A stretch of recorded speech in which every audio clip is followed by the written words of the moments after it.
Healthcare within your reach. Now you can listen to Radio Cayman everywhere. Everywhere. Can you hear me now? Everywhere. Everywhere. Yes, right from your Android or iPhone. Download the Radio Cayman app now on your Android or iOS phone. The Radio Cayman app is where you can listen to Radio Cayman everywhere you go. Everywhere we go, we go. Everywhere we go, we go. Find it in the Google Store, the Apple Store, or use the link at www.radiocayman.gov.ky. Yes, now you can listen to Radio Cayman everywhere. For the Record is brought to you by Vamped Motors, the only authorized Ford and Toyota dealership serving the Cayman Islands. Coca-Cola, available across the Cayman Islands from Tortuga distributors. Accept no substitutes. Taste the feeling with Coca-Cola. Brand Source Home Gallery, inspiring luxury. West Bay Pharmacy, taking care of your health. And JN Money. From abroad to yard. Fast, affordable, convenient. Doctors Hospital. Peace of mind is important when life happens. Doctors Hospital, always there for you. Call 949-6066. This is For the Record with Ort Connor. Coming to you live from Radio Cayman Studio. For the record. For the record. For the record. Hear from your government officials, independents, and the opposition on issues that matter to you. For the record. Engage in an open dialogue between residents and lawmakers. For the record. For the record. For the record. Informative, impartial, insightful. This is your talk show. 1-800-534-8255. Your calls, your input. This is For the Record. And now, your host, Ort Connor. Good morning and welcome to For the Record. We have a short segment this morning, so I'm going to be dispensing with most of my opening remarks. Our phone lines will be closed as well because we have a limited amount of time to discuss a very important and complex, to a certain extent, subject as well. And what we will be talking about? We will be talking about the climate change risk assessment project that has been taking place in the Cayman Islands. That discussion will take place with Chief Officer in the Ministry of Sustainability and Climate Resilience, Ms. Jennifer Ahern, the Director of the Department of Environment, Ms. Gina Ebanks-Petrie, and our guest also from the Center for Environment, Fisheries and Aquaculture Science, CFAS, Scientific Advisor, Climate Change Impacts and Adaptation, Dr. John Pinniger. Folks, good morning. Welcome to For the Record, and I will say no more. Good morning, OC, and good morning to everyone who's listening. Thank you so much for having us on this morning, OC. We're really, really happy to be here with you. Great. Morning, OC. Thanks very much for having us. We're looking forward to giving you some more information, you and the public, about the climate change risk assessment we've just completed, actually.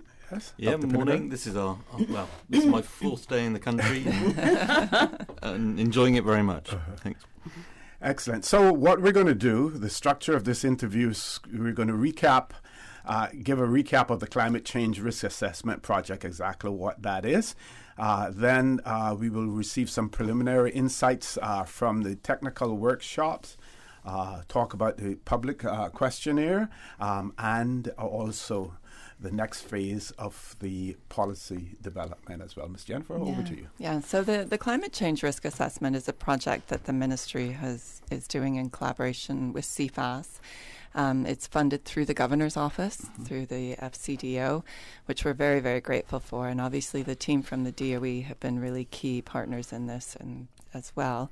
And the purpose of the risk assessment is to get an idea of what the most significant risks are for us as a country in terms of climate change and make sure that as we move forward with our plans for mitigation and adaptation that we're making the right decisions. Mm-hmm. So I was explaining to somebody that one of the things is that, the risk assessment, without the information from it, we might all think that, the biggest problem is that the mango season is changing.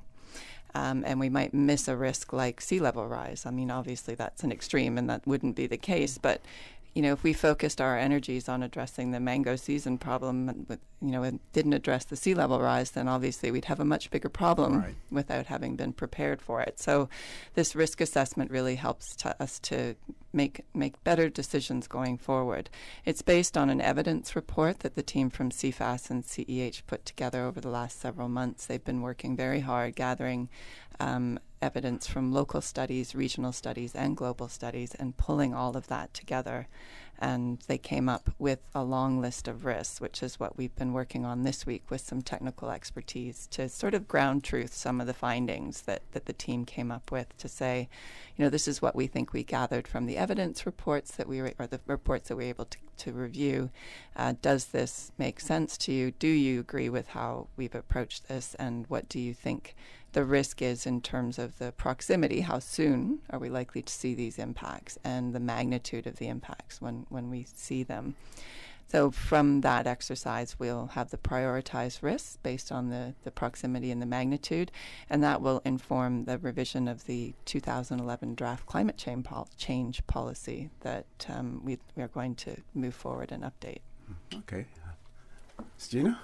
Well, I just want to say that in terms of the approach that we used, there were 2 workshops, one on Wednesday, one on Thursday. The Wednesday one really focused on biodiversity and habitats, climate change impacts to those 2 areas. And then yesterday's meeting workshop was to do with society and economy. So we were looking at the impacts of climate change on some of our more important sectors like tourism. We looked at agriculture, we looked at water production, energy production, and tried to assess, what we thought based on the evidence and our knowledge about climate change impacts, what they're predicted to be in the future, try to make some judgments about what sort of level, like what are those risks in terms of magnitude, and how soon will they happen. So I think that the actual process was really interesting and informative for people, and it was a technical exercise. I know that we had a lot of interest from the public about these workshops, and it was quite difficult explaining that this is just the first step. Like we have to do this, and the requirement for this was for the people who are actually working in these sectors, people who had expertise in those areas, to get together and arrive at a sort of consensus opinion about the magnitude and the proximity of the risks that we're facing. So I think that's an important thing to get out there to the public, that this is the beginning. When we start to now look at policy interventions, that's when we have to do some more public consultation. And the public will get, an opportunity to feed back at that stage as well. Okay. Dr. Pennegar? Yeah, so this is the sort of recipe book that we're following for this is something that we did in the UK 10 years ago. So 10 years ago, a new law was introduced in the UK, a climate change law or act, and that requires a risk assessment like this every 5 years, and immediately after that a climate change national adaptation plan. And the idea is that you want to put all of the possible risks on one big table, everything in the UK from forestry to the teapot industry, sort of all on one list, and try and decide, which ones are the most at threat. Because if it's not on the list, that you can easily miss things that you might not know about very much about a particular topic, but it could be incredibly at risk. And so over the last 2 days, we started with this long list, which really did include everything from mangroves and different types of fish and turtles and birds, all the way through to the impacts on the sewage system, on landfill sites, on different types of settlements. And we've tried to score them in terms of, as we said, in terms of proximity and magnitude, and for each of the 3 islands of the Cayman Islands separately. And now we're sort of working towards this list of mixture of biological things and social and economic things all on one list, and looking at the ones that are coming out in the top 10 and the top 20, and then they're hopefully the ones that the departments here can really focus on in terms of putting in place adaptation actions. Excellent. Ms. Jennifer, this isn't the first time that the Cayman Islands has attempted a climate risk assessment for policy development purposes. We had a 2011 draft climate change policy, which was not enacted. What is your hope and vision for this latest effort? So I think the goal is that we will get a climate change policy in place for the country. That's certainly the Premier's goal that he mentioned at the public meeting on Wednesday night. That was Wednesday.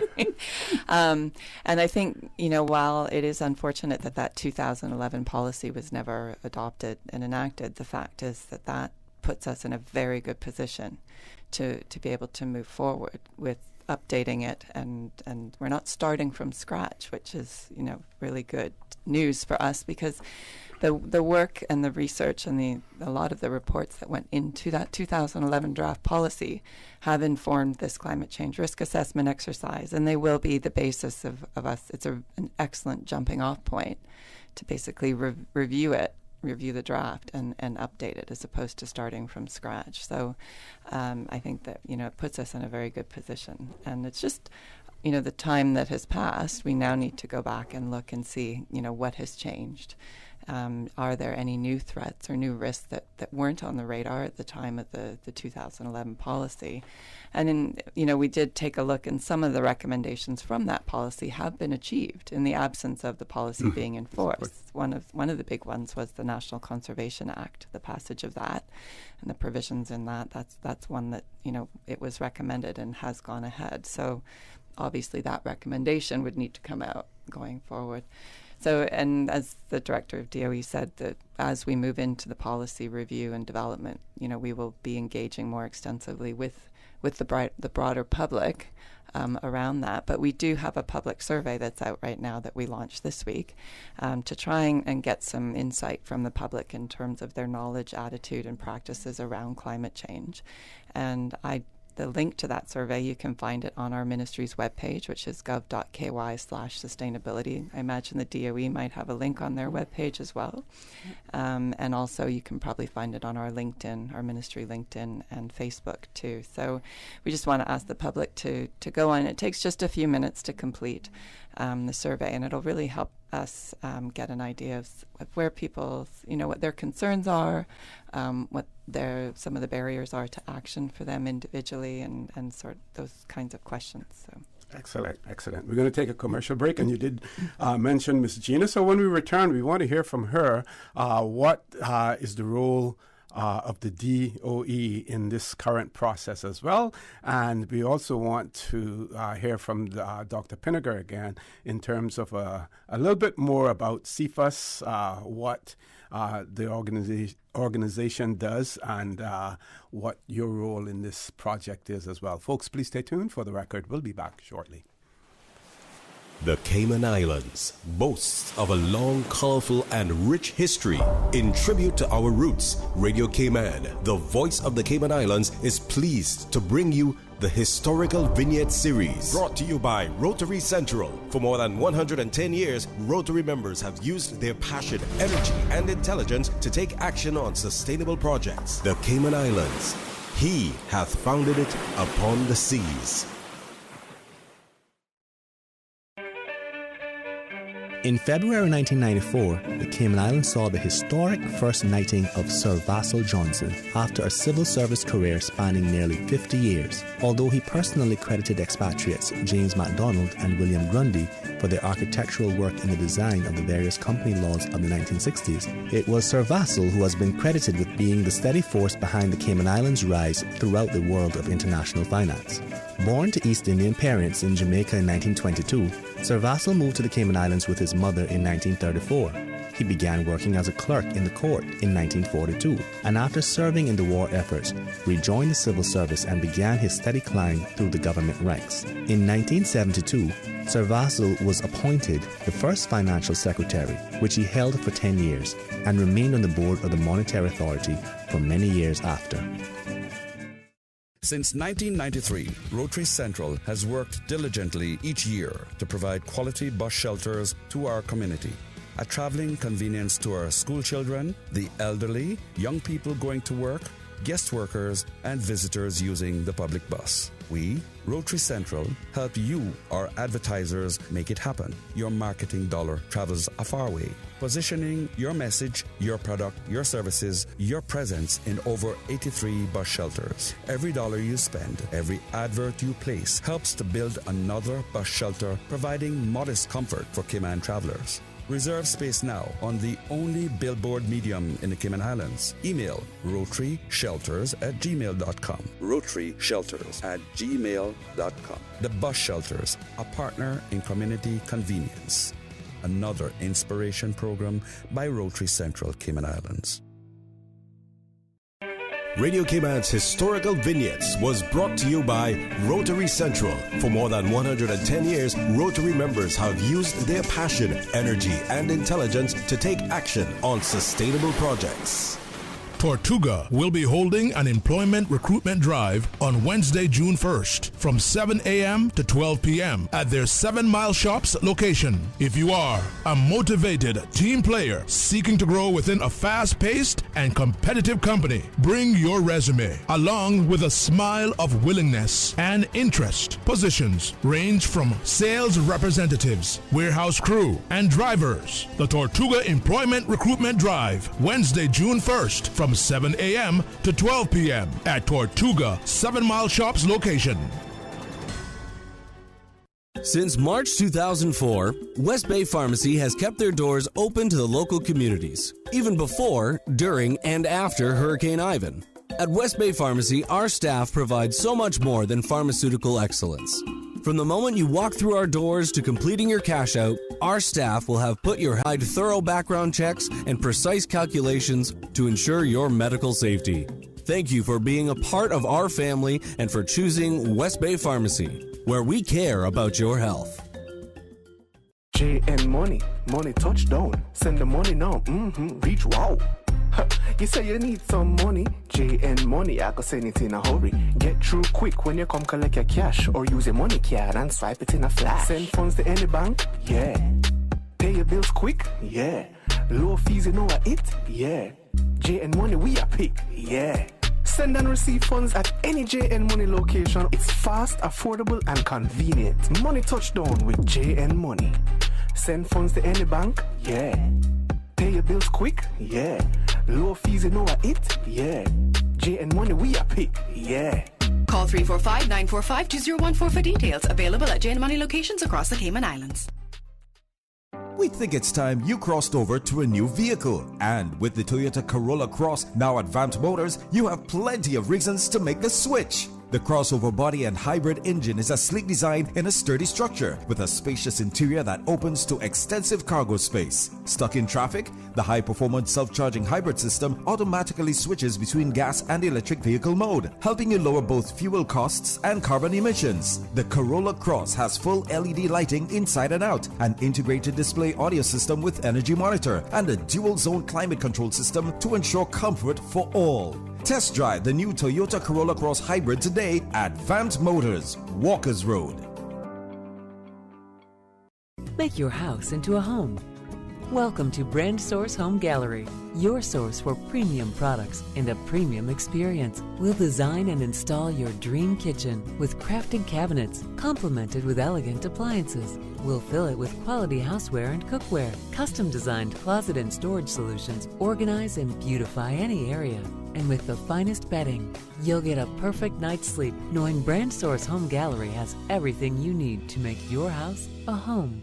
System 1 loaded. 1-800-534-8255. What is on your mind when it comes to the government, independence, and the opposition? Issues that matter to you. 1-800-534-8255. Waiting to hear from you. For the Record. This is For the Record with Ort Connor. Good morning. Welcome back to For the Record. We're talking about climate change risk assessment project in the Cayman Islands. That conversation is taking place with the chief officer in the Ministry for Sustainability and Climate Resilience, Ms. Jennifer Ahern, the director of the Department of Environment, Ms. Gina Ebanks-Petrie, and Dr. John Penagar from the Center for Environment Fisheries and Aquaculture Science, CFAS, in the United Kingdom. So we said before we went to the commercial break that we wanted to know the DEO's,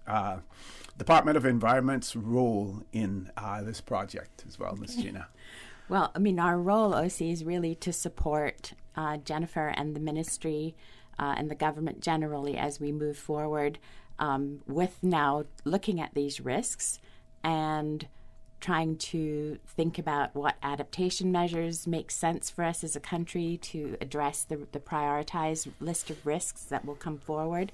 But I think the thing that I would like to say now is that what I am very happy about is that this exercise has hopefully further explained to people that climate change is not just an environmental issue. It's a very cross-sectoral problem.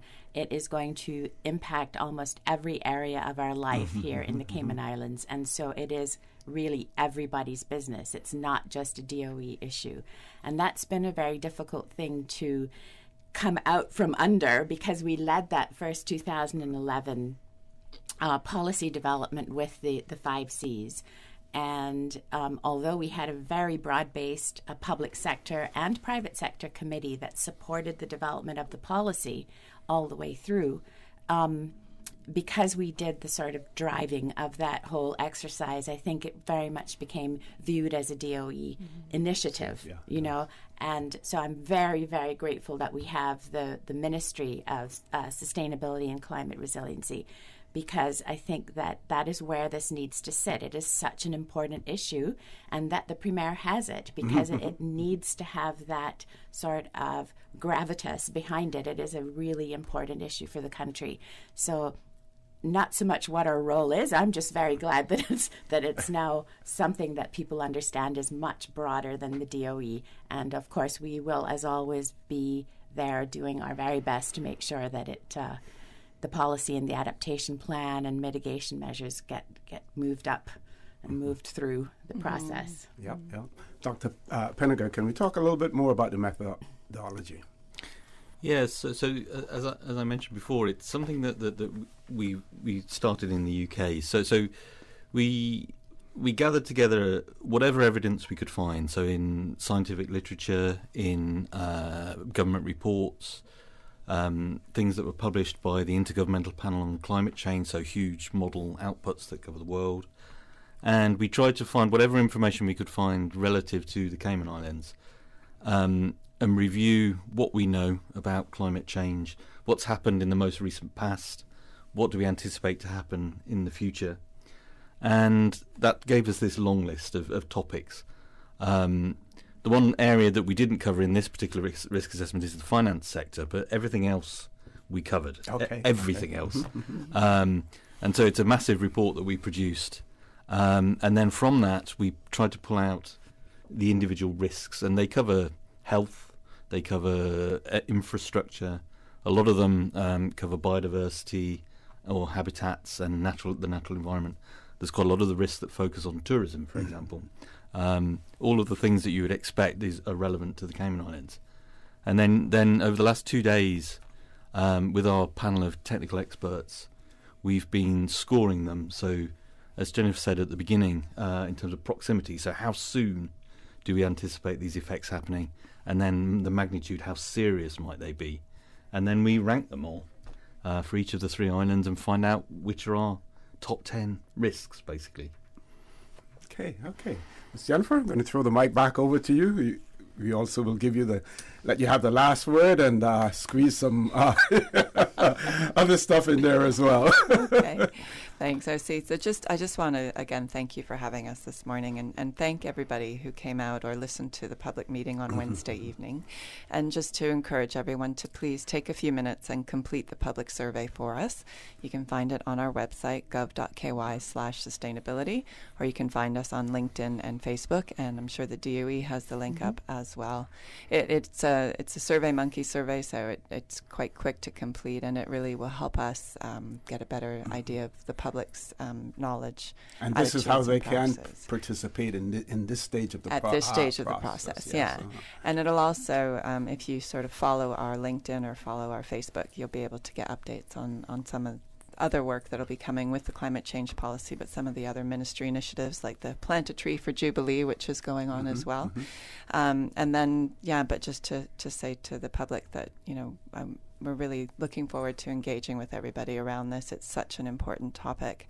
It's, the Premier talks about this is an existential threat for us as a country, and we really need to make sure that we're doing what we can to prepare as best as we can to adapt. So, and if I could just put my other ask if anything hat on. happening this weekend. Yeah, so this weekend is the Deputy Governor's 5K Challenge, the 2020 edition, at long last, in Grand Cayman. So we're super excited. After several postponements, the day has finally arrived. And this event, we're raising funds to support the Cayman Islands Cancer Society, the Alzheimer's and Dementia Association of the Cayman Islands, and the MS Foundation. So 3 fantastic charities that do great work in the community and, really could use as much support as we can all give them. So registration closes today. Time is running out to be part of the fun. You can register online at racecaribbean.net, or you can come by the Government Administration Building today and between 9 a.m. and 6 p.m. to get registered. And if you have registered, you need to come by today to get your T-shirt and your race number. And just also to let people know that we appreciate that some people are still feeling a bit nervous about being in the crowds, being in gatherings with COVID still circulating in the community. So if you want to support these charities and support the event, you can still come buy your T-shirt today, and then at any time over the weekend you can do the 5K, you can go to the beach, you can do it in the neighborhood, you can do whatever you'd like, and just post some photos on social using the hashtag DG's 5K Challenge to let us know that you're out there supporting us. So we're really hoping that everyone will come out, racecaribbean.net to get registered, come by the Government Admin Building lobby to pick up your shirt and your race number, and we'll hope to see you there. Okay, thank you all very much. I must say this is the shortest period I've ever had any of you in the studio before, but something new for me. So folks, top of the hour, the 8 o'clock news. When we return, we will have the Director of Customs and Border Control in the studio with us, along with his support staff as well. So please stay tuned for the record. We'll be back immediately after the 8 o'clock news. Radio Cayman Time Check is now 8 a.m. This time check is brought to you by our friends at Foster's. So it's your turn to cook tonight. What are we having? Well, we have chicken thighs, pork chops, sirloin steak, ground chicken, or beef stir fry. Wow, so many options. Yeah, I got them from the Foster's Pick 5 selection. You can choose any 5 specially marked packs for $19.99. The meat is always fresh and never previously frozen. It's the perfect way to stock up for the week. So all of this only costs $19.99? It sure did. Pick 5 is available in the meat department at all Foster's supermarket locations. Foster's, better value because we care. The voice of the Cayman Islands. 89.9 FM in Grand Cayman and 93.9 FM in Cayman Brac and Little Cayman. Silver wings shining in the sunlight. Radio Cayman. The 8 a.m. news is brought to you by ValueMed Pharmacy. Save time and order your prescription refills online at value-medpharmacy.com. VALU-medpharmacy.com. For today's biggest news. Radio Cayman, the voice of the Cayman Islands.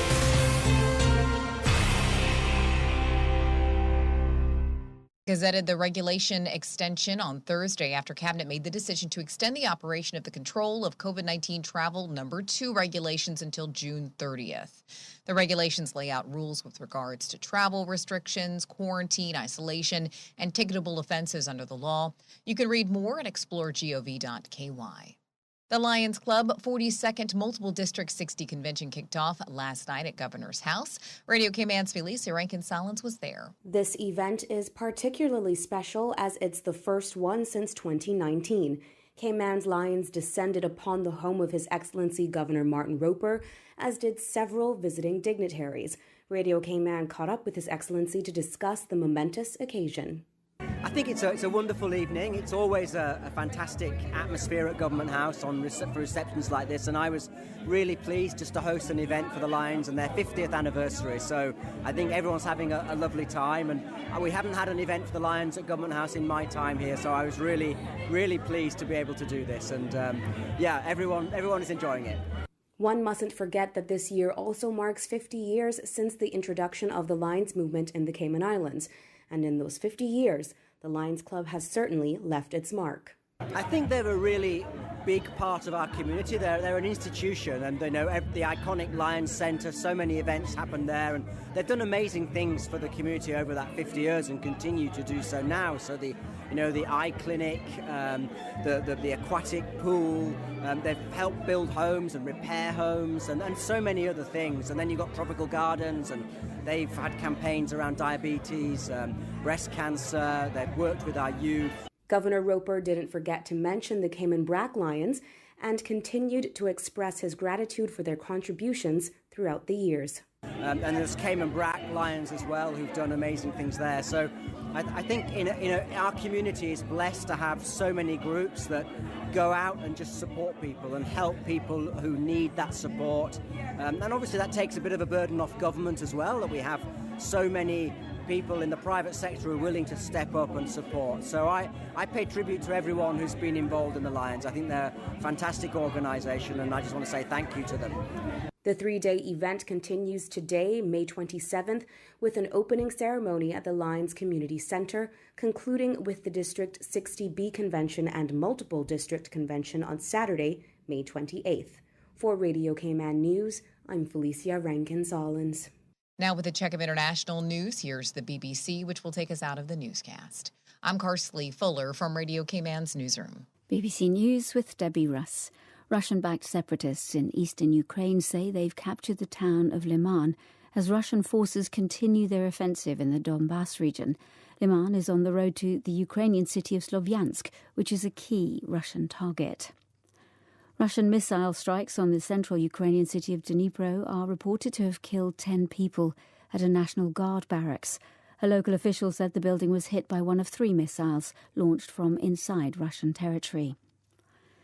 The governor of Texas, Greg Abbott, has cancelled a planned appearance at the annual meeting of the gun lobby group, the National Rifle Association, later today.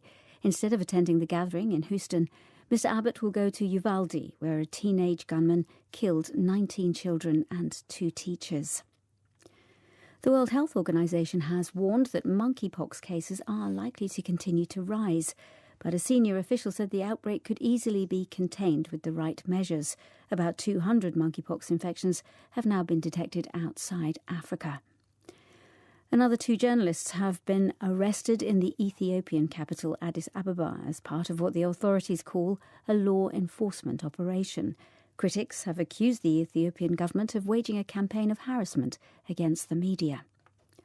The US Justice Department says it will use the proceeds from the sale of a mansion owned by the former Gambian president Yahya Jammeh to help the Gambian people. The property near Washington was seized by the US authorities after a 2-year legal battle. They said the $3.5 million home was bought with corruptly obtained money. BBC News. The 8 a.m. news is brought to you by ValueMed Pharmacy. Save time and order your prescription refills online at value-medpharmacy.com. VALU-medpharmacy.com. Did you know that ValueMed Pharmacy has a free online prescription service? Managing your health and medical requirements has never been easier with ValueMed. Simply visit value-medpharmacy.com. That's VALU-medpharmacy.com and click the Refill Prescriptions tab on our website. Fill in the information for new prescriptions or refills and choose your preferred pickup location. ValueMed on Walkers Road or Boddentown. Then bring in your original prescription from your doctor when picking up. There's no need to stand in line and wait for your prescription. Save time and pick up prescriptions at your convenience by visiting value-medpharmacy.com. That's VALU-medpharmacy.com. Stay in touch with Radio Cayman for the latest in news and information. Follow Radio Cayman on social media, Facebook, Instagram, Twitter. Download the Radio Cayman app or log on to our website, www.radiocayman.gov.ky. Radio Cayman, your voice, your choice, your radio. Whether it's routine care or highly complex surgery, when it comes to your health, you want the best. Health City has Cayman's most comprehensive range of in-house medical services. Recognized for quality and excellence, Health City brings together expert doctors, the best technology, and the latest techniques to understand your health and ensure you get the care you need. From Camana Bay to East End, you can trust the team at Health City. Health City, world-class healthcare within your reach. Are you a Caymanian status holder, or a resident of the Cayman Islands who is interested in enhancing transparency, accountability, ethical standards, and promoting awareness in public bodies? If you are civic-minded with the highest level of integrity, the Commission Secretariat, on behalf of His Excellency the Governor, welcomes your expression of interest for appointment to various statutory commissions. For more information on the commissions and candidate qualifications, visit the Commission Secretariat website at www.commissionsecretariat.gov.ky.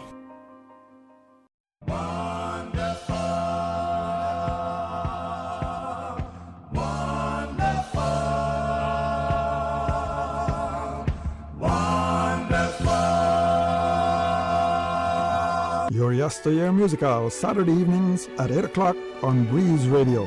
Entertaining, enlightening, and inspirational. Topical with CI cultural and heritage flashbacks on the wonderful music of yesteryear, from the Thomas Edison era to the recent past. Your Yesteryear Musical, Saturdays at 8 p.m. on Breeze Radio, 105.3 FM in Grand Cayman and 91.9 FM in Cayman Brac and Little Cayman. The 8:12 a.m. weather report brought to you by CG Britcay, where people come first. Good morning, everyone. Hello? Hello? Oh, sorry, I was on mute. Okay, I see we have just about everyone, and of course Tom drops off, as per usual. Let's just wait a minute here. He always comes right back, and we're almost ready, and... oh, whoever's dog that is, please go on mute. Why won't it let me share my screen? Okay, looks like we're ready to start. We're like a video conference with no technical issues. CG Britcay. Good like that. Good morning, my friends. Let's take a look at your latest weather, just about 10 minutes after 8 o'clock. Present temperature 81 degrees Fahrenheit, but it feels like about 89. Winds are out of the east-southeast at 4 miles per hour. Maximum wind gust at 5 miles per hour. Relative humidity 82%. Last night's dew point was at 72. Barometric pressure at 29.97 inches and now falling. Partly cloudy skies along with slight to moderate winds and seas are expected over the Cayman area for the next 24 hours, associated with a high-pressure system over the western Atlantic Ocean. Satellite images show scattered low-level clouds and isolated showers in and around the Cayman area, associated with a surface trough moving northwest. So our forecast for today, partly cloudy skies with a 30% chance of morning showers and possible thunder over Grand Cayman. Thunder showers over Cayman Brac and Little Cayman will gradually decrease through mid-morning. Temperatures will rise to the mid to upper 80s. Winds will be east to southeast at 10 to 15 knots. Seas will be slight to moderate with wave heights of 2 to 4 feet. Then later this evening, partly cloudy skies with a 30% chance of showers. Temperatures will fall to the upper 70s. Winds will be east to southeast at 5 to 10 knots. Seas will be moderate with wave heights of 3 to 5 feet. We're now in a high tide. Low tide will be at 2:09 this afternoon and high at 8:49 this evening. For tomorrow, low tide will be at 2:56 a.m., high at 8:01 a.m., low at 2:34 p.m., and high at 9:23 p.m. Sunset for this Friday at 6:57, sunrise for tomorrow at 5:48, and the outlook is for similar winds and seas through Saturday evening. That's your latest weather right here at your Radio Cayman. The 8:12 a.m. weather report brought to you by CG Britcay, where people come first. Good morning, everyone. Hello? Hello? Oh, sorry, I was on mute. Okay, I see we have just about everyone, and of course Tom drops off, as per usual. Let's just wait a minute here. He always comes right back, and we're almost ready, and... whoever's dog that is, please go on mute. Why won't it let me share my screen? Okay, looks like we're ready to start. We're like a video conference with no technical issues. CG Britk. Good like that. The traffic report is brought to you by Subway. Planning a meeting, event, or office celebration? Visit subway.ky to place your catering order today. All right, good morning, my friends. As you make your way into work, how's the traffic situation? Looking at the east-west arterial, traffic is moving quite good at the moment. Observing the speed limits. I hope that you're doing that this morning. And of course, looking out at the Linford Pearson Highway, got a bit of traffic there, similar along Crew Road, which is to be expected this time of the morning. Similar when going through South Sound, expect some traffic as you get nearer to the Georgetown area. Turning up Walker's Road, expect some traffic there as well, similar going through South Church Street. Looking at Crew Road, traffic turning towards the north, got slow-paced traffic there as well, stop and go in some instances. If you're heading towards the airport, minimal traffic there as you try to catch your flight this morning. And streets feeding into Georgetown, very much getting busy. Looking at Shedden Road, you got some pedestrian movement there as well. And those on bicycles, be careful of them. Eastern Avenue, looking good as well, similar with traffic feeding in from Godfrey Nixon Way. That, of course, moving to the Butterfield roundabout. Traffic moving good in that area. Some traffic coming off the SD Tibbetts Highway. West Bay Road, traffic feeding into Georgetown, moving good as well. Not too much traffic to contend with this morning. Kids are at school, and you're almost at work for those of you on the roads. Buckle up and stay safe. Look out for those pedestrians, those on bicycles, scooters, motorbikes. Observe the speed limits and enjoy your ride in your traffic report, brought to you by our good friends at Subway. Subway is serving up a special new sauce, bursting with flavor in every bite. The new Savory Collection is a tropical sweet and spicy sauce made with a combination of spices, habanero peppers, thyme, onion, black pepper, ginger, citrus juices, and molasses. So good. Wow. Sensational. Delicious. Subway's Savory Collection pairs perfectly with our oven roasted chicken or steak sub. Savor the flavor. For a limited time, only at Subway. Subway. Eat fresh. The traffic report is brought to you by Subway. Planning a meeting, event, or office celebration? Visit subway.ky to place your catering order today. Healthcare Pharmacy, caring about your health for the past 25 years. Radio Cayman's premier health show. Alzheimer's and dementia, are they the same disorder? Yeah, I think that's a very important question. For the Health of It with Tara Bush. For the Health of It with Tara Bush. Is heard on Saturdays at 9:30 a.m. and on Wednesdays at 7 p.m. Brought to you by Healthcare Pharmacy in Grand Harbor, where they care about your health. Transfer and refill your prescription online. Visit healthcarepharmacy.ky or call 947-8900. Healthcare Pharmacy, now with a new and second location in Governor's Square. The new Healthcare Pharmacy in Governor's Square is open Monday to Friday, 9 a.m. to 6 p.m. and Saturday, 9 a.m. to 2 p.m. Healthcare Pharmacy, where they care about your health. The 8:12 a.m. weather report, Monday through Friday, is proudly sponsored by CG Britk. Insurance, health, pensions, life, where people come first. Join us in celebration of Her Majesty the Queen's Platinum Jubilee. The Cayman Islands is excited to be hosting a variety of free, family-friendly activities throughout the community you won't want to miss, such as the official lighting of the beacon in Grand Cayman and Cayman Brac on June 2nd. So many activities and something for everyone. For more information on the upcoming Queen's Platinum Jubilee events, visit www.gov.ky/Jubilee. This October, discover Peru with the Chamber Travel Club. Experience Machu Picchu, the lost city of the Incas and recognized as one of the wonders of the world. Explore the Spanish and Incan cultures and civilizations from Lima to Cusco to Aguascalientes in 10 days and 8 nights. Reserve your space for this trip of a lifetime by June 3rd to receive the early bird special and free Sacred Valley tour. Visit caymanchamber.ky or call 949-8090 for further details. This October, discover Peru with the Chamber Travel Club. For the record with Ort Connor. Initiating system. For information that matter. For the record with Ort Connor. Continues right now on Radio Cayman. Good morning and welcome back to For the Radio. As promised, we have new panelists in the studio. We are pleased to have in the studio with us the Director of Customs and Border Control, Mr. Charles Clifford, and his two deputies, both? Assistant Director. Okay. Assistant Director, Mr. Joey Scott, and Deputy Director of CBC, Mr. Garfield Wong, also known as Mr. Gary Wong. They're here this morning to talk about the migrant situation in the Cayman Islands, migrant situation in Cayman. Not anything new. We have had it for years. I remember in the 60s,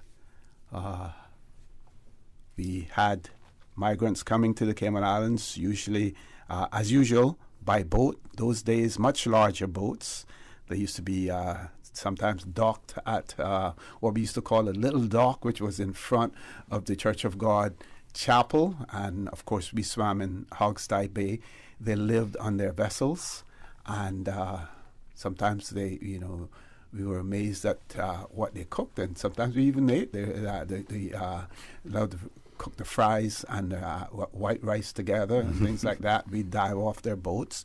And there was also an orderly transition from the Cayman Islands to the United States. Probably much easier then. Things have changed considerably, and the whole world now is, because of wars, economic conditions, and everything else, we see migration. How should we call it?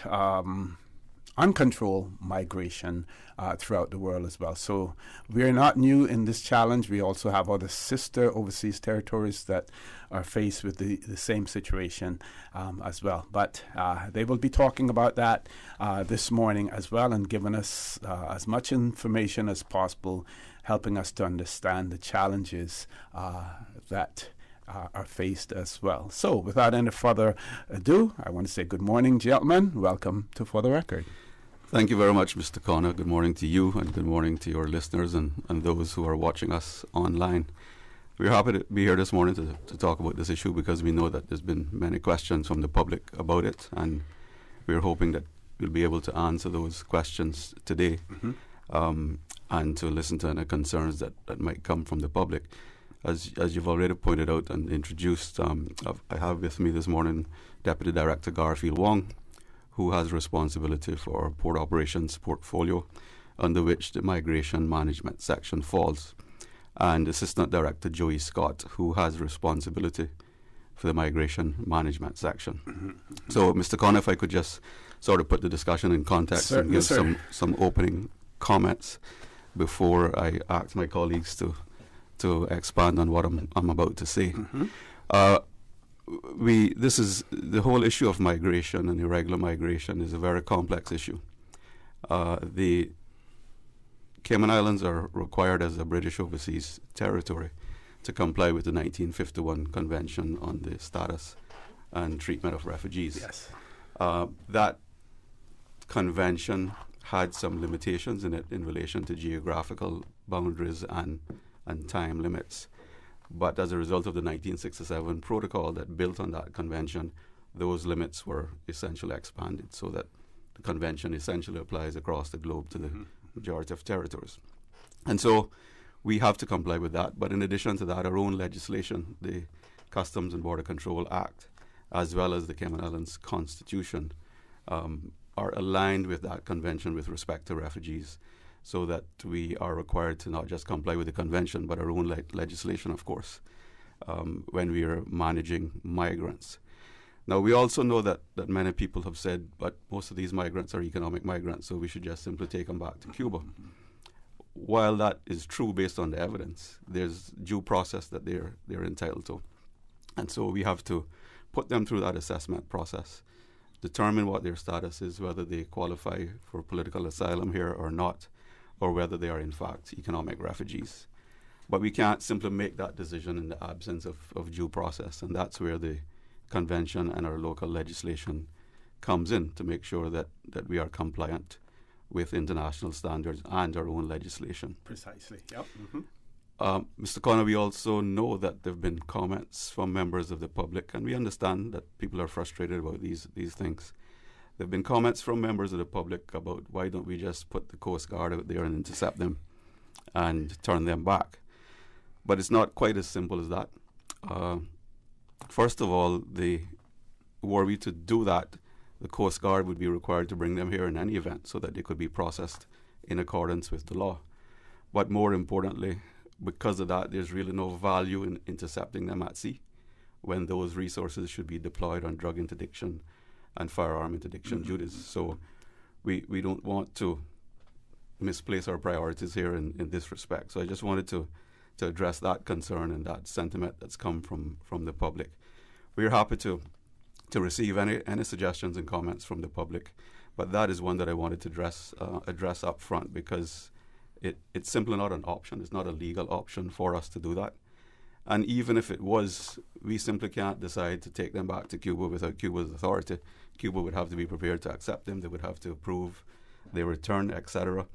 And so the whole issue of repatriation is governed by a memorandum of understanding, which was signed. It was signed and then updated again in 2018, I think it was. But it's a memorandum of understanding between the governments of the Cayman Islands and Cuba, which sets out all of the details in relation to repatriation. When we are required to notify Cuba that we have these people we want to repatriate, Cuba is then required within a set time frame to respond to that and to accommodate the request. But all of that is subject to the whole appeal process and, in some instances, legal challenges. So those timelines can easily be disrupted because of the legal process, and that happens on occasions. There's also been concerns about the cost, Mr. Connor, of managing the Cuban migrants. We have estimated that the cost is in the region of $100 to $150 per migrant per day to maintain them. But included in those costs is everything from housing to meals, medical attention, security cost, and a number of other things. You would be familiar with some of the things that happened in the past, where we weren't just getting middle-aged adults coming in, we were getting families with infants and some elderly people, etc. So those people require special needs, and therefore the cost can go up in those instances. We haven't had those types of situations in the recent past or presently. I think based on the evidence, most of the people that are arriving now are primarily males, a few females, but primarily males in their 30s and 40s on average, right? So there's some that's older, but on average, that's basically the age group that we're looking at. So we are required to do this to maintain these international standards and comply with our own legislation.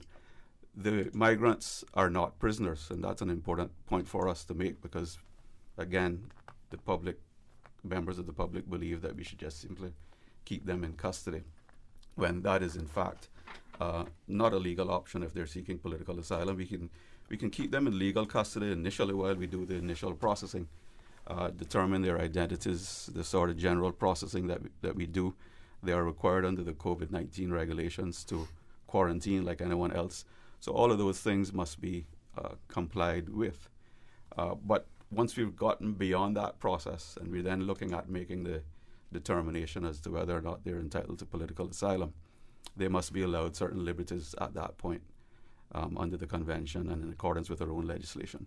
So that's a very important point. Now, it could be that a particular migrant might commit an offense in the Cayman Islands and therefore could become a prisoner as a result of that. But generally speaking, they're not considered prisoners.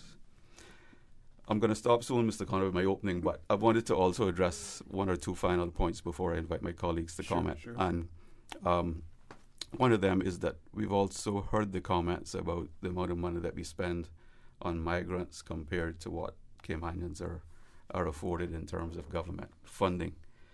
And while I believe that, members of the public are they consider those discussions legitimate discussions, and I'm not going to dispute that.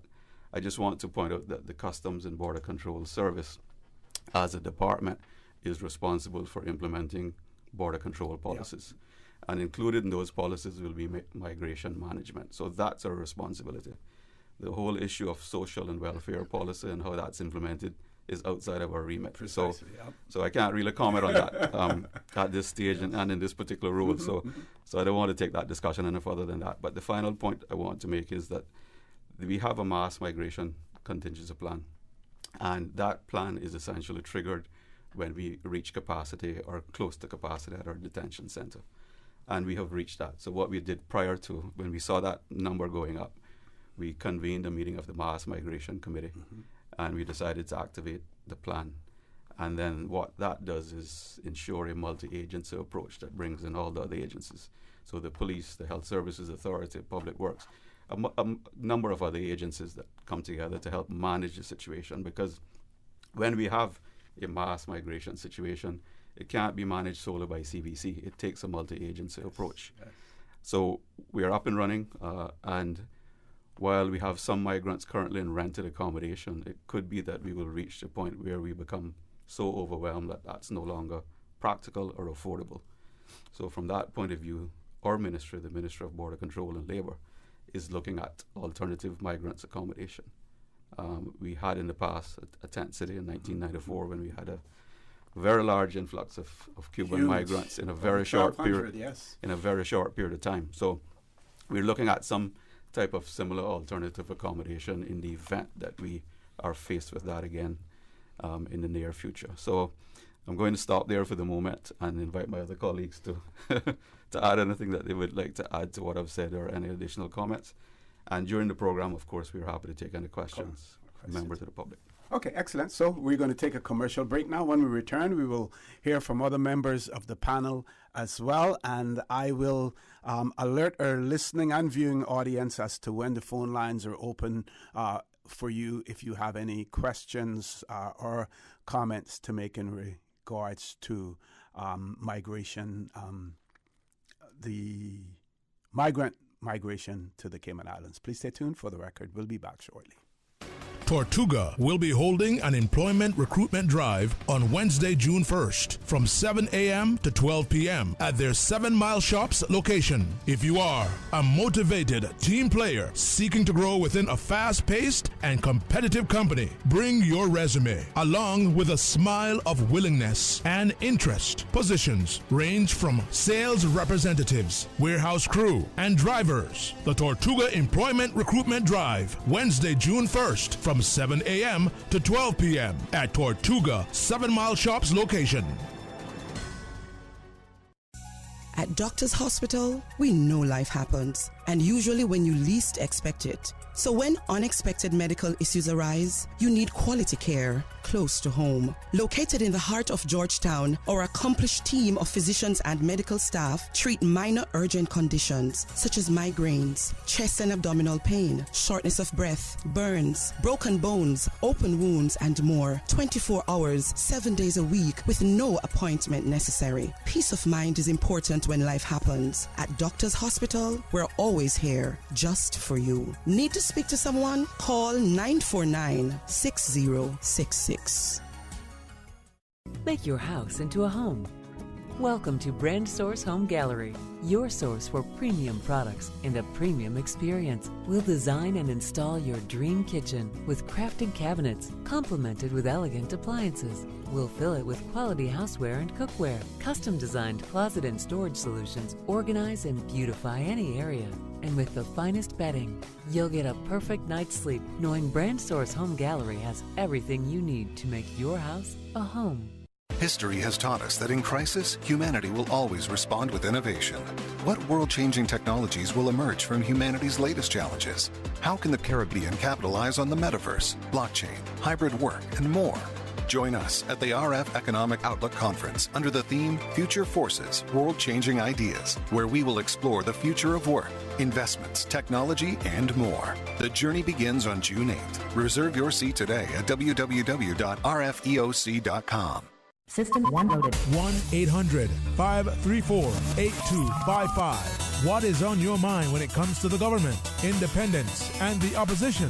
Issues that matter to you. 1-800-534-8255. Waiting to hear from you. For the Record. This is For the Record with Ort Connor. Good morning and welcome back to For the Record. In the studio with me this morning, the Director of Customs and Border Control, Mr. Charles Clifford, Deputy Director, Mr. Garfield Wong, and Assistant Director, Mr. Joey Scott. Before I turn the mic over to either Mr. Wong or Mr. Scott, Mr. Clifford, you mentioned the fact that the migrants that we have here, they're not prisoners. They're not. They're not prisoners. While they may have entered illegally into the Cayman Islands without proper approval, proper documentation, and everything else, they're not convicted criminals as such, right? And that is important to note because we see here, there's a story in one of the Turks and Caicos newspapers, Turks and Caicos Weekly, where a court has awarded over $500,000 to, I think it may be about 4 or 6 Sri Lankans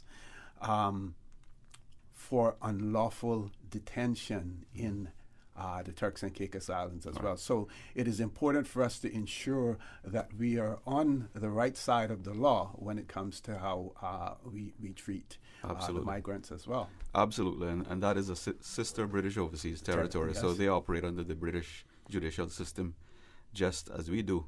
So given that precedent in the Turks and Caicos Islands, I could easily see that having application here in the Cayman Islands. So that's an important point, and thank you very much for making that. Okay. Mr. Wong, over to you, sir. Welcome. Good morning, Mr. Connor and the listening public. You know, the director said quite a mouthful in his opening remarks. I'm not sure that we have too much to say, but, you know, yes, this is starting to become quite overwhelming. Once again, as you know, I was in the midst of the 1994 Cuban influx. We had 1,184, and you know, yes, we had to go off the 1951 convention and 1967 protocols, interview them all, and we got some assistance from the UK government in that process. We were able to identify some who did qualify for political asylum, and yes, it was quite costly at that time also. Presently, we have 177 migrants that came in. For this year alone, I think it was probably over 110 that have come in so far. The oldest being 69 years old, and the youngest out of the lot is 18. We have 35 housed at the Gun Bay Civic Center, 78 at the CBC reception area, and we have 60 at rental apartments. The latest group of 4 that arrived a couple of days ago, they're still in the BRAC, and we will be bringing them over within the next couple of days. We're just trying to make some more arrangements to free up some space to house them. Now, we've done quite a number of interviews so far. Assessments have been started, And from there, we're going to move on to making determinations on these applications. Can we talk a little bit then about the initial reviews? When a migrant arrives, do they have to make a claim for any type of asylum, or are we obligated to say to them that there are provisions in our legislation that allows them to do that? We are obligated to say it. Okay. And the process starts from there. Okay. Now, do the majority of them take up that option? Because we hear from many of them that the Cayman Islands is not their intended final destination. They're wanting to move on to the United States. In many instances, they have family members over there. In many instances, they have already liaised with family members in terms of their journey. Do we find that to be the case, or does the majority of them make the claim? The majority of them make the claim, and you know, it's funny you should say that, sir, but the majority of them coming here now indicated that Cayman is their destination. Okay. Yeah, that's been a change in approach, I think, from about mid last year. We've noticed that they've said that Cayman is their intended destination. But you asked about the sort of initial processing. I don't know if Mr. Scott would like to sort of speak to that a little further. Well, sure. One of the parts of the processing, as they arrive, they have to fill out an arrival information form. Part of that form, without directly saying it, indicates why you can't go back. So as part of that, we take our assessment from there. Yeah. Once they do that, if they haven't indicated directly that they want to go back, then we will ask them, is it your intention to apply for asylum? And that way we avoid unnecessary delays, because we have to interview them for the asylum process in any event, regardless of the stage they claim at, even though they should be claiming or making a claim as soon as reasonably practicable. We shouldn't wait for 6 months down the road to start the process. Yes. Yeah. Okay. So the processing of claims, what time period for one claim? What time period are we looking at? How long does it take for that claim to be adjudicated? Well, on CVC's part, we can have an interview done in a day, but the assessment is what takes the length of time. If an applicant is going to be approved, it can be done instantly, because you only need one reason to be approved. All of your other disqualifications, they don't matter. You don't have to adjudicate those. If we can't find a reason, we have to justify for each reason that they perceive they should qualify, why they do not. And again, based on the 1951 Convention and 67 Protocol. It can range anywhere from a month to a year, depending again on what they've said, the amount of research that has to go into it, and more importantly, the volume of applications that we have. And right now we have, I think it's about 130 still pending. Okay. Now, Mr. Clifford, you spoke about the costs associated with all of this. I would imagine that in many instances, most of them do not speak English. In those cases, you have to have translators as well.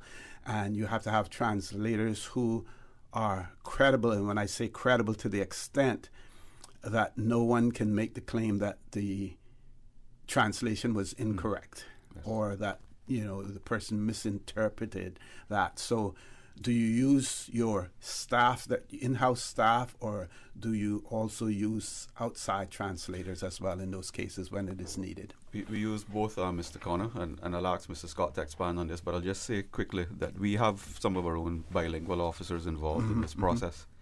And one of the things that's also a benefit to the Mass Migration Committee is that we can also pull resources from some of the other agencies where they have bilingual staff, such as Royal Cayman Islands Police Service and some of the others. And they have provided some contact details for some of their officers as well. But Mr. Scott manages that process, so I'll just ask him to expand on that. Sure. Our preference is obviously internal persons who have had the training, who've had the experience in dealing with Cuban migrants in particular. I found that that experience helps.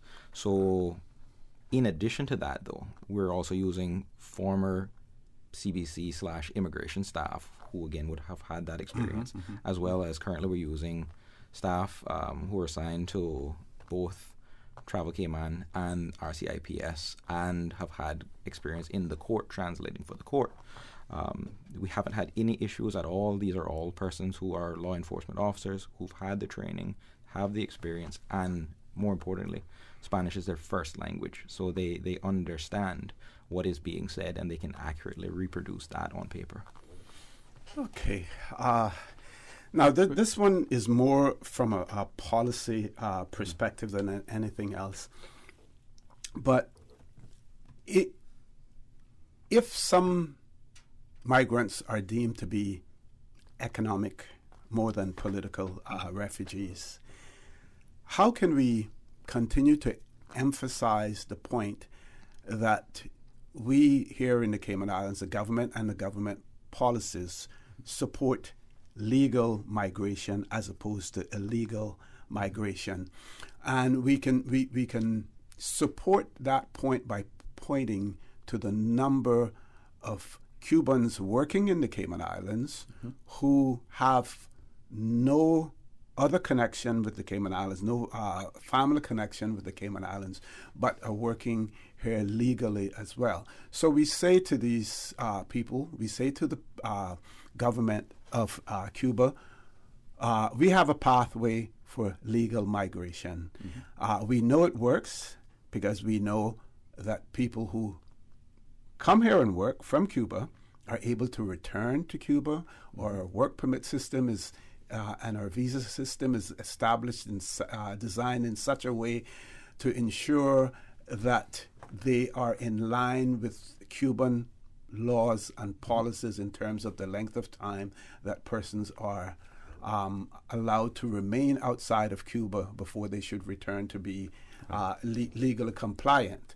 How can we re-emphasize that? And is it possible, and I don't expect you to answer this, this is more a rhetorical question, whether or not we should be directing our energies more towards our neighboring countries when it comes to attracting persons to work in the Cayman Islands. There's so much that we may have in common with that.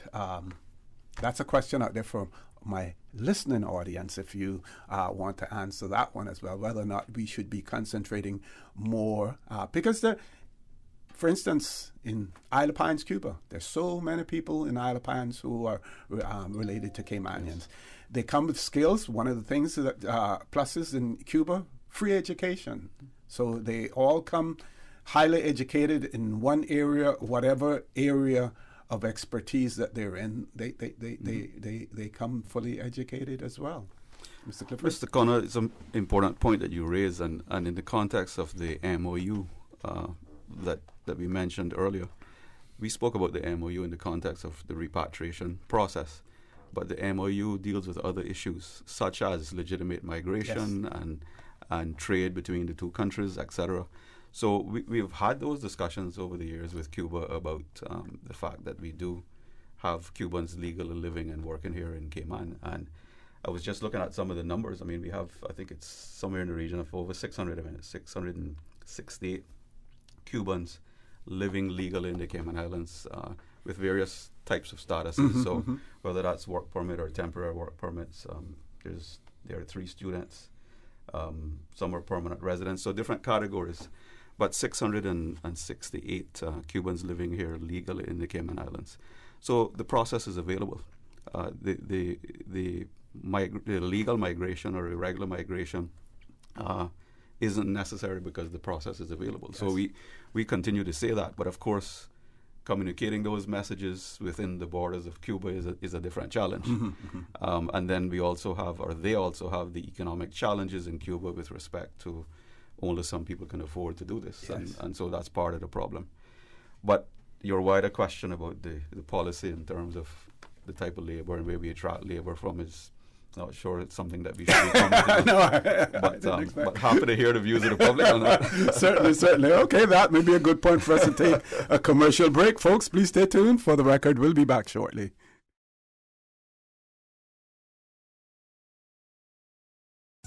At Doctors Hospital, we know life happens, and usually when you least expect it. So when unexpected medical issues arise, you need quality care close to home. Located in the heart of Georgetown, our accomplished team of physicians and medical staff treat minor urgent conditions such as migraines, chest and abdominal pain, shortness of breath, burns, broken bones, open wounds, and more. 24 hours, 7 days a week with no appointment necessary. Peace of mind is important when life happens. At Doctors Hospital, we're always here just for you. Need to speak to someone? Call 949-6066.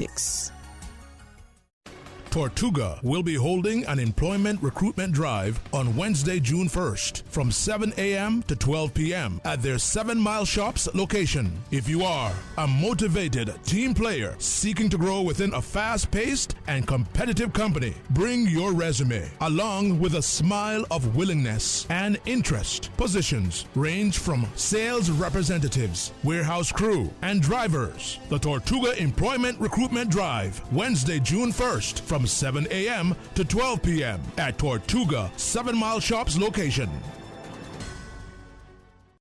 We think it's time you crossed over to a new vehicle. And with the Toyota Corolla Cross now at Vant Motors, you have plenty of reasons to make the switch. The crossover body and hybrid engine is a sleek design in a sturdy structure with a spacious interior that opens to extensive cargo space. Stuck in traffic? The high-performance self-charging hybrid system automatically switches between gas and electric vehicle mode, helping you lower both fuel costs and carbon emissions. The Corolla Cross has full LED lighting inside and out, an integrated display audio system with energy monitor, and a dual-zone climate control system to ensure comfort for all. Test drive the new Toyota Corolla Cross Hybrid today at Vant Motors, Walkers Road.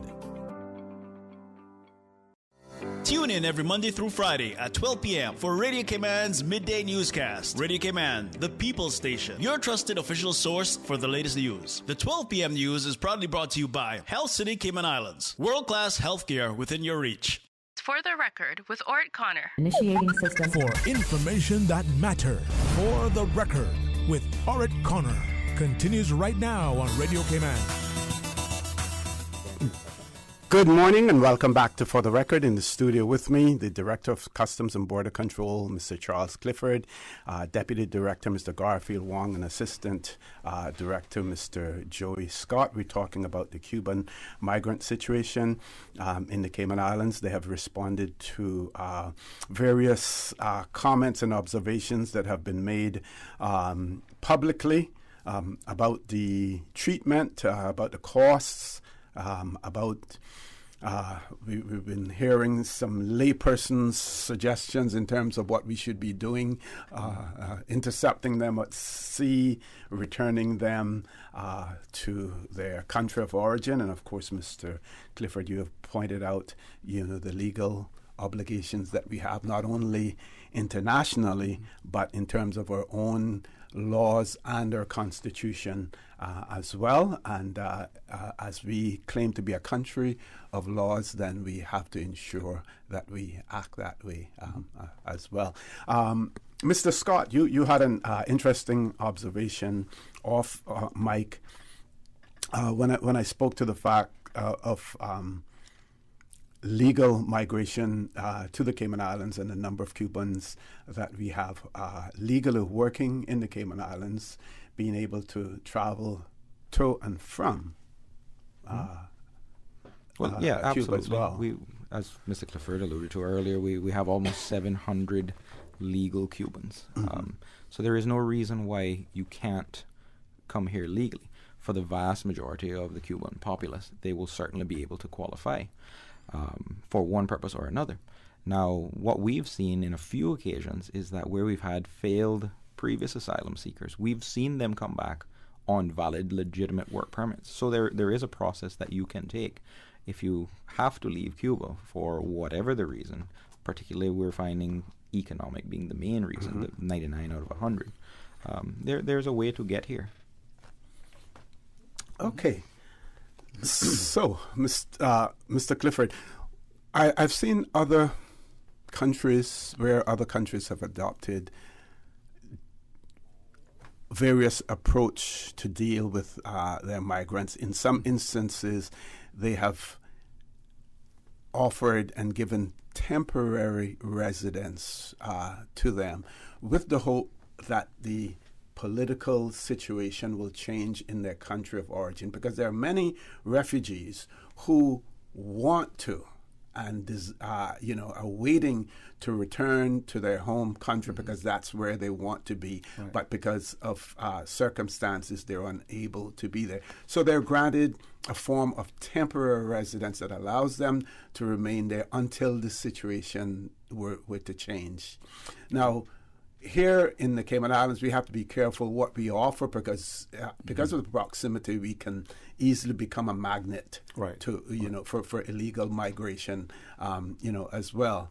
But the actions that we're taking now, I am assuming that those are the best options that we have available to us. Yes, Mr. Connor, those are the best options that are available for the Cubans that are granted asylum, and that's a very small percentage because, based on the data that we have, the majority of the Cubans have been assessed as economic migrants. But for those who are granted asylum, they're given indefinite leave to remain in the Cayman Islands. If the situation in Cuba changes, then we can adjust our permission for them to remain here. But we know the history of Cuba, and it's nothing has changed there, certainly in a very long time, so we don't know what to expect, I suppose. There are a lot of things going on globally now that could influence the situation in Cuba. In my recent travels to Cuba, and when I say recent, I mean pre-COVID, when we had discussions with the Cuban government and when I was there on other business as well, I noticed a significant presence of Chinese in Cuba. And these weren't tourists because you could see how they were dressed. They were there for business. So, but I say all of that to say that we don't know what's going on behind the scenes. We don't know. We know what happened during the Cold War and with the Soviet Union and with Russia, and Russia eventually pulled out. But with what seems to be an interest from China in Cuba, and I'm sure there are a multitude of reasons for that. One of the things that is possible is that the economic conditions in Cuba could change as a result of that. So that's something that we need to think about and to just simply monitor to see whether how much investment is going to be made in Cuba. Is that going to change the equation, and therefore is that going to change the reasons for people to migrate, either legitimately or otherwise? And we also see where the U.S. have restarted talks with the Cuban government. They were suspended, and certain protocols that were in place were suspended by the Trump administration. They're now being reinstated by the Biden administration, which includes additional visas being granted, for legal migration as well. So hopefully, with those avenues being reopened, that will stem the tide as well. But one of our listeners wanted to know that they hear of situations where persons being granted political asylum in Cuba, in Cayman, after receiving political asylum, they have to then return for various reasons, including medical reasons, to Cuba as refugees and return. And they were curious about the convention, the protocols, which speaks to the fact, talks about availing yourself to the protection of the country. So when they return to Cuba, they are availing themselves to that protection, but at the same time, they're part of their refugee claim may have been in relation to that. So the same regime that they're saying that they're running from is the same regime that they end up going back to seek certain privileges. So we've had a couple of limited cases like that, Mr. Connor, very limited cases, but it goes back to the earlier discussion we had about the whole issue of indefinite leave to remain in the Cayman Islands. and how we should view that if a migrant who has been granted asylum decides to return to Cuba for medical reasons or otherwise. Should we continue to protect them in that regard? I mean, that's the question, and we've had these discussions internally, and some cases are being reviewed. That's all I can say about that at this point. Yeah. Okay. But I also wanted to just build on something you had said at, Sure. at the beginning of the program in relation to mass migration generally. We know that this is a regional problem, and I don't think I mentioned this at the top of the program, but if I did, forgive me. But there was a recent report in the Washington Post that indicated that in the month of March alone, the U.S. intercepted 63,000 Cuban migrants at the Mexico-U.S. border. So most of those migrants would have tracked through other Central American countries into Mexico and then into the U.S. So 63,000 in 1 month. I mean, that's a significant number. But you also mentioned, and I just wanted to underscore that point, that some of our other sister overseas territories have migration issues as well, not necessarily with Cubans, but for many years, and you will remember this in your position as Cabinet Secretary, that the Turks and Caicos Islands has had a significant problem for a long period of time with Haitian refugees, thousands of them living in the mountains and hills of the Turks and Caicos, undocumented. So to the point where they've had national security concerns that they've had to ask for assistance from other territories to support them on. So this is not a problem that's unique to Cayman. It's a regional problem, and it's not even just a regional problem, it's a global problem, because migration and illegal migration is a problem across the world. We see what's going on in Europe. Even before the Ukraine war, migration was a major issue in Europe because the Mediterranean, so many lives lost. And we know that in the context of the European Union, the countries that basically drive the European economy would be Germany, France, and well, until the UK withdrew, it was the UK. So those were the sort of economic engines for Europe and Belgium, of course.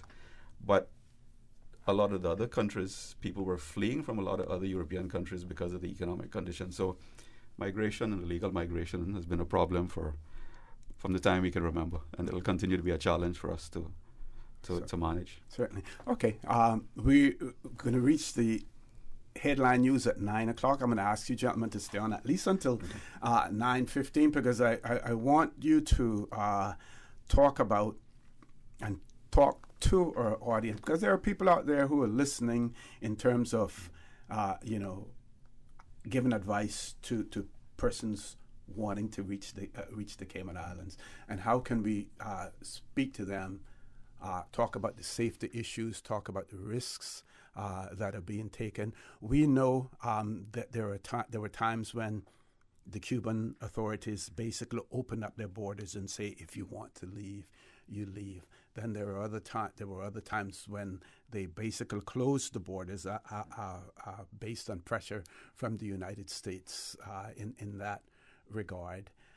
We know that when that initial memorandum of understanding was agreed upon in 1996, 1997, that the Cuban authorities at that point in time basically said to us to try to highlight and to announce the fact that the Cubans would be returned to Cuba to help to discourage them from leaving illegally. They knew that Cubans in Cuba were listening to Cayman Islands radio stations, and they would get the message, plus friends and family members would also tell them, about that as well. So what is it that we can say to those persons who have a desire to leave Cuba about the issues involved, the dangers, and what is available to them legally for them to do as well? Folks, please stay tuned for the record. We'll be back shortly. You are listening to Radio Cayman, the voice of the Cayman Islands. Today's biggest news. Radio Cayman, your voice, your choice. Local, regional, international. This is Headlines from Radio Cayman's newsroom. Today's biggest news. Cayman has an estimated 1,650 active cases of COVID-19. This after Public Health reported 285 cases from Monday through Wednesday this week. 6 of those in the sister islands. Police in Texas have revised key details about Tuesday's deadly shooting as criticism mounts from parents over the initial response. The gunman roamed outside the Uvalde school for 12 minutes before entering unchallenged. That contradicted earlier statements from police that said the attacker was confronted and shot at by an on-site officer. The shooter killed 19 children and 2 teachers before he was shot dead 90 minutes after he arrived. And the husband of one of the teachers slain in Tuesday's mass shooting in Uvalde has reportedly died of a heart attack. Joe Garcia was the father of Irma Garcia, who taught for 23 years at Robb Elementary School. Mrs. Garcia was one of 2 teachers killed by the teenage gunman in the shooting that left 21 people dead. The couple, who were married for 24 years, are survived by 4 children. Those are your headlines. I'm Karsley Fuller. For the latest in news and information, follow Radio Cayman on social media, Facebook, Instagram, Twitter. Download the Radio Cayman app or log on to our website, radiocayman.gov.ky. For the record, with Ort Connor. Initiating system. For information that matters. For the record, with Orit Connor. Continues right now on Radio Cayman. Good morning. Welcome back to For the Record. In the studio with me, the Director of Customs and Border Control, Mr. Charles Clifford, Deputy Director, Mr. Garfield Wong, and Assistant Director, Mr. Joey Hugh. We're talking about the Cuban migrant situation in the Cayman Islands. I want to remind you, our phone lines are open. Our toll-free number, 1-800-534-8255, or you can call us on 949-8037, 949-6990. Email us at fortherecord, one word, fortherecord at candw.ky. WhatsApp us 925-3261. Now, we know that sometimes people may tune in late, and these gentlemen are going to stay with us at least until 9:15. So don't call at 9:20 and say, who's your guest in the studio? I want to talk to them about the Cuban migrant situation, because they would have already left by then. So I encourage you to take the opportunity to call now while they're in the studio as well. So the points that I raised earlier in terms of the Cuban government's approach to the migrant situation. Right. So you also asked Mr. Connor about how we might give advice about people arriving in the Cayman Islands legally.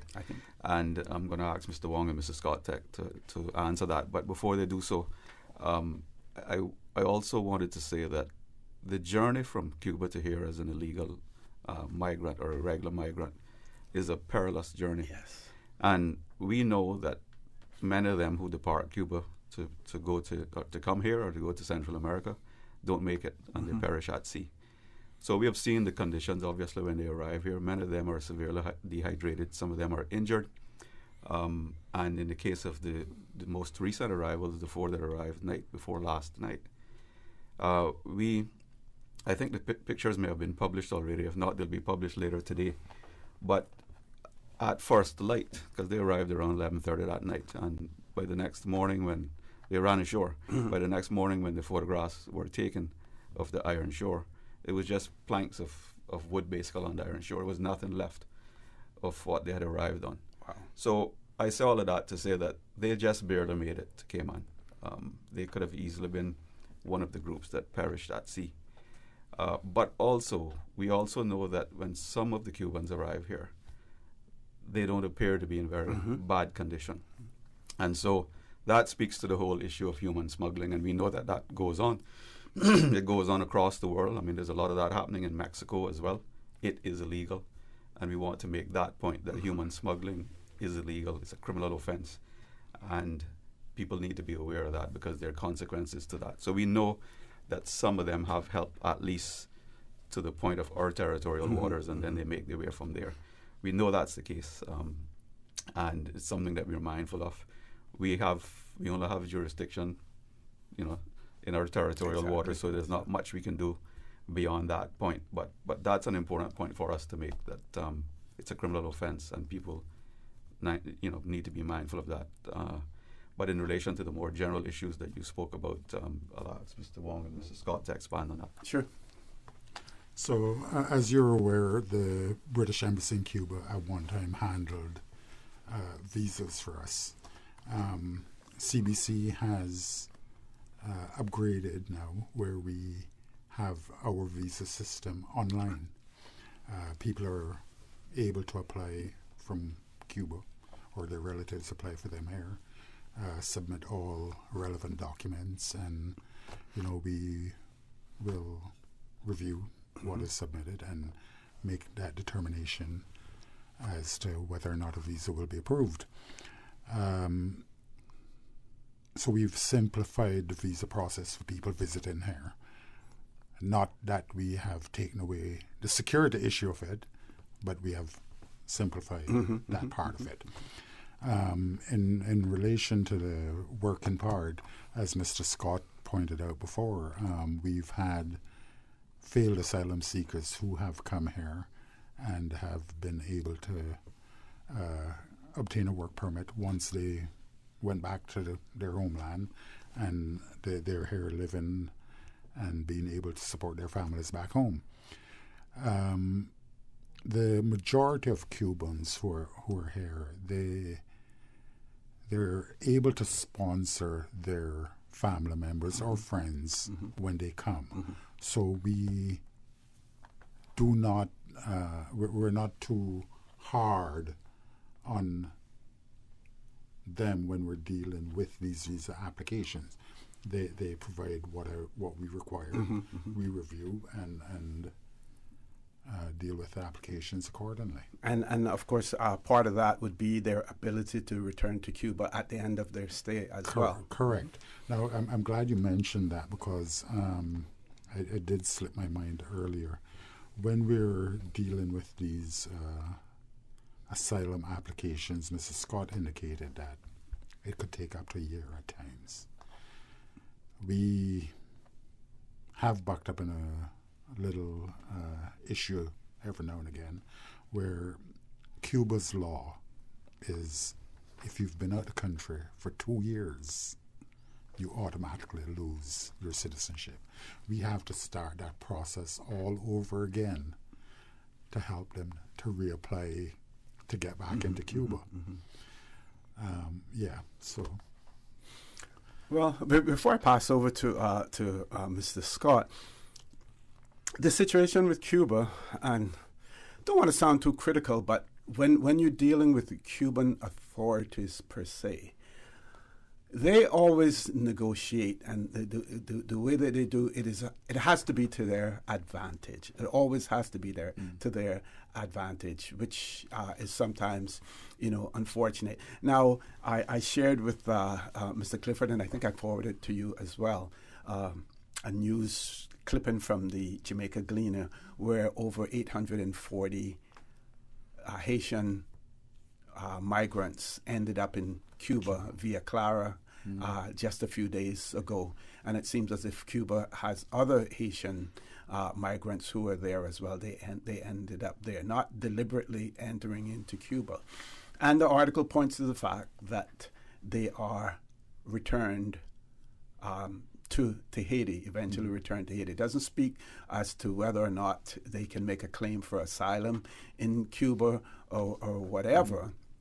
But here again, you have a situation where you have international norms, international rules, international regulations, but the Cuban authorities are applying their rules as opposed to situations where we here are ensuring that we adhere to our local legislation, our constitution, as well as our international obligations, as well. It is sort of ironic. But over to you, Mr. Jones. Well, see, if before Mrs. Scott goes on that, I just wanted to say this, right? Because what you just said in relation to Cuba's approach is interesting. Yeah. Because, and these gentlemen can speak to the 1967 protocol, but because I don't remember what that says in relation to this issue, but I know that in relation to the 1951 convention, Cuba is noted there as an observer. So they never signed the convention. Yes. I just wanted to make that point. That's true, yes. So just to put a bit of a clarity on it for Cuba's official position, they're not necessarily the problem. So the length of time that it takes to return a migrant, it rests solely with the Cayman Islands and our processes. Now, we are bound by duty, by law, by international convention, again, 51 Convention 67 protocol to make certain processes, and within our own domestic legislation, we've set out specifically what has to be done and the time frames that it has to be done by. Now, an appeal can be lodged, it has to be lodged from Mr. Clifford's decision to refuse. He obviously wouldn't appeal an approval. So his decision to refuse, 7 days they have to do that. That could then take another year to get to the Refugee Protection Appeal Tribunal. Now, it's not just one appeal that they have to deal with. It's all the appeals that they have to deal with. Once they make their decision, there's still a further grounds of appeal to either the Grand Court or to judicial review. Mm-hmm. Now, we've seen cases where it has taken up to 5 years to get from my desk to the Grand Court, only for the Grand Court to return it to the Refugee Protection Appeals Tribunal because they've missed a particular point. They were silent on a particular point, so they were ordered to re-review it. Now, there's nothing to stop if the tribunal made the same decision but were able to articulate why they made that decision, for the migrant to again appeal that back to the Grand Court, and here we go over and over again. So we found that Cuba has actually given us authority to return, but we have a legal impediment to that, and we cannot until the process is complete, just as we would with a criminal investigation. You wouldn't say, you are guilty, you must go to jail. No, we have to prove it beyond reasonable doubt, and you have the right to appeal. That's the way the system works. Mr. Connor, in relation, like anything else in life, there are always opportunities for improvement. So what we've described here today is essentially a two-tier appeal system with respect to migrants.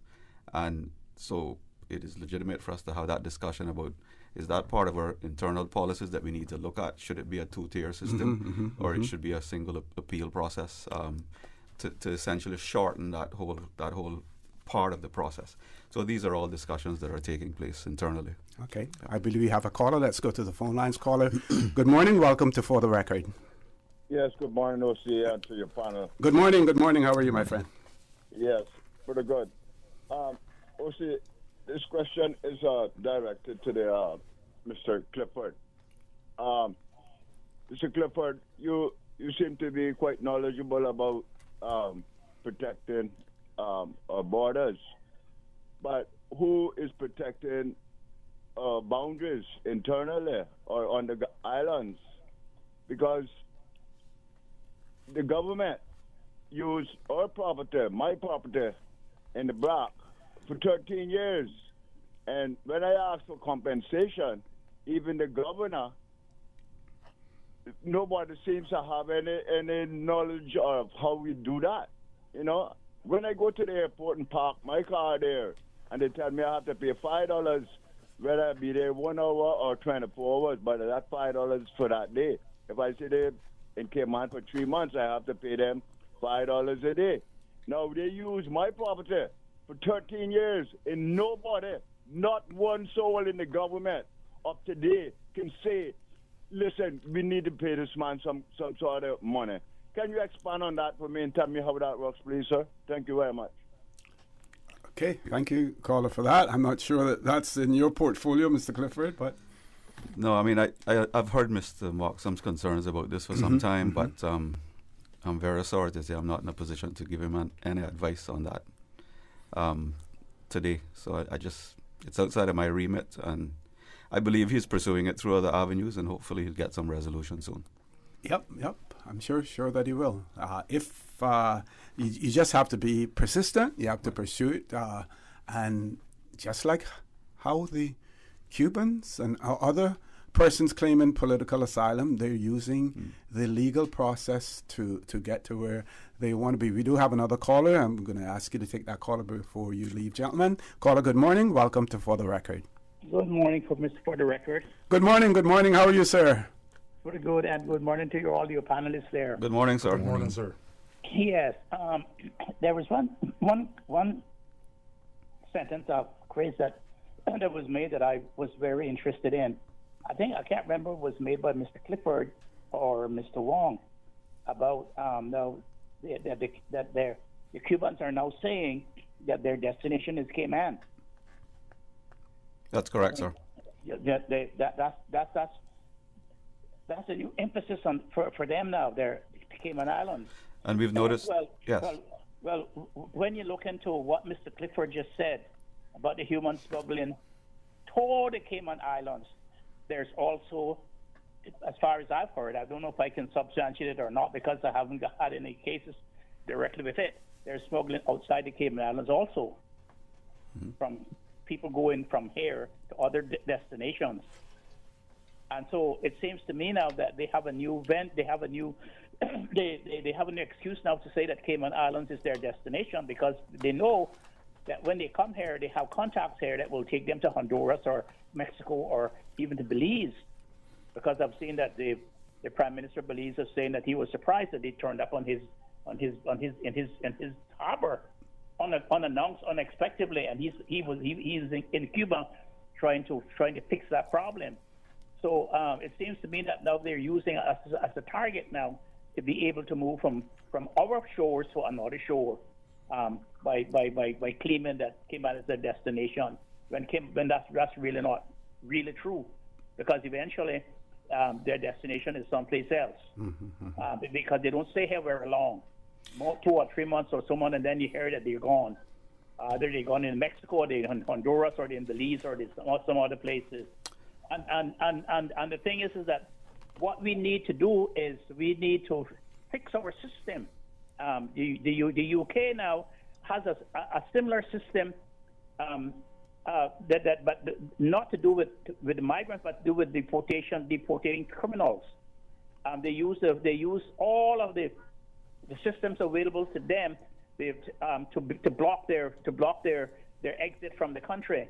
And the United Kingdom now is changing their laws to make it much harder for them to start preventing the deportation orders for taking effect. And we need to start now to review our judicial system, how it works, our tribunal system, to see that if we can speed it up a little bit instead of waiting 3 and 4 and 5 years to get rid of somebody who really is an immigrant, is a migrant, is a migrant and not an asylum seeker. Because how can you be an asylum seeker when you can go back to England, to the place that you're running from? The government run from selling stuff and exchanging goods. That doesn't look good here in Cayman, and I think that's one of the criticisms that a lot of people have with the system. Thank you very much, Dr. Markfield, and we agree with what you're saying. I mean, we need to look at our systems and our processes and our policies, and like I said earlier, everything can be improved, including the legislation, and we look forward to that happening.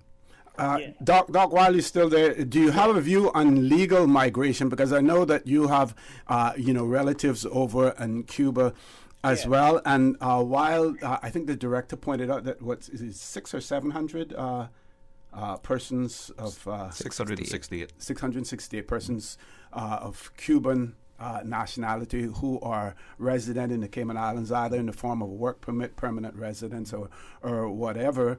What is your view on more emphasis being placed on legal migration? We know, I spoke earlier about the Cuban educational system. They all come highly educated in whatever field they're involved in as well. Do you think more emphasis should be placed on that? I mean, they're right next door to us.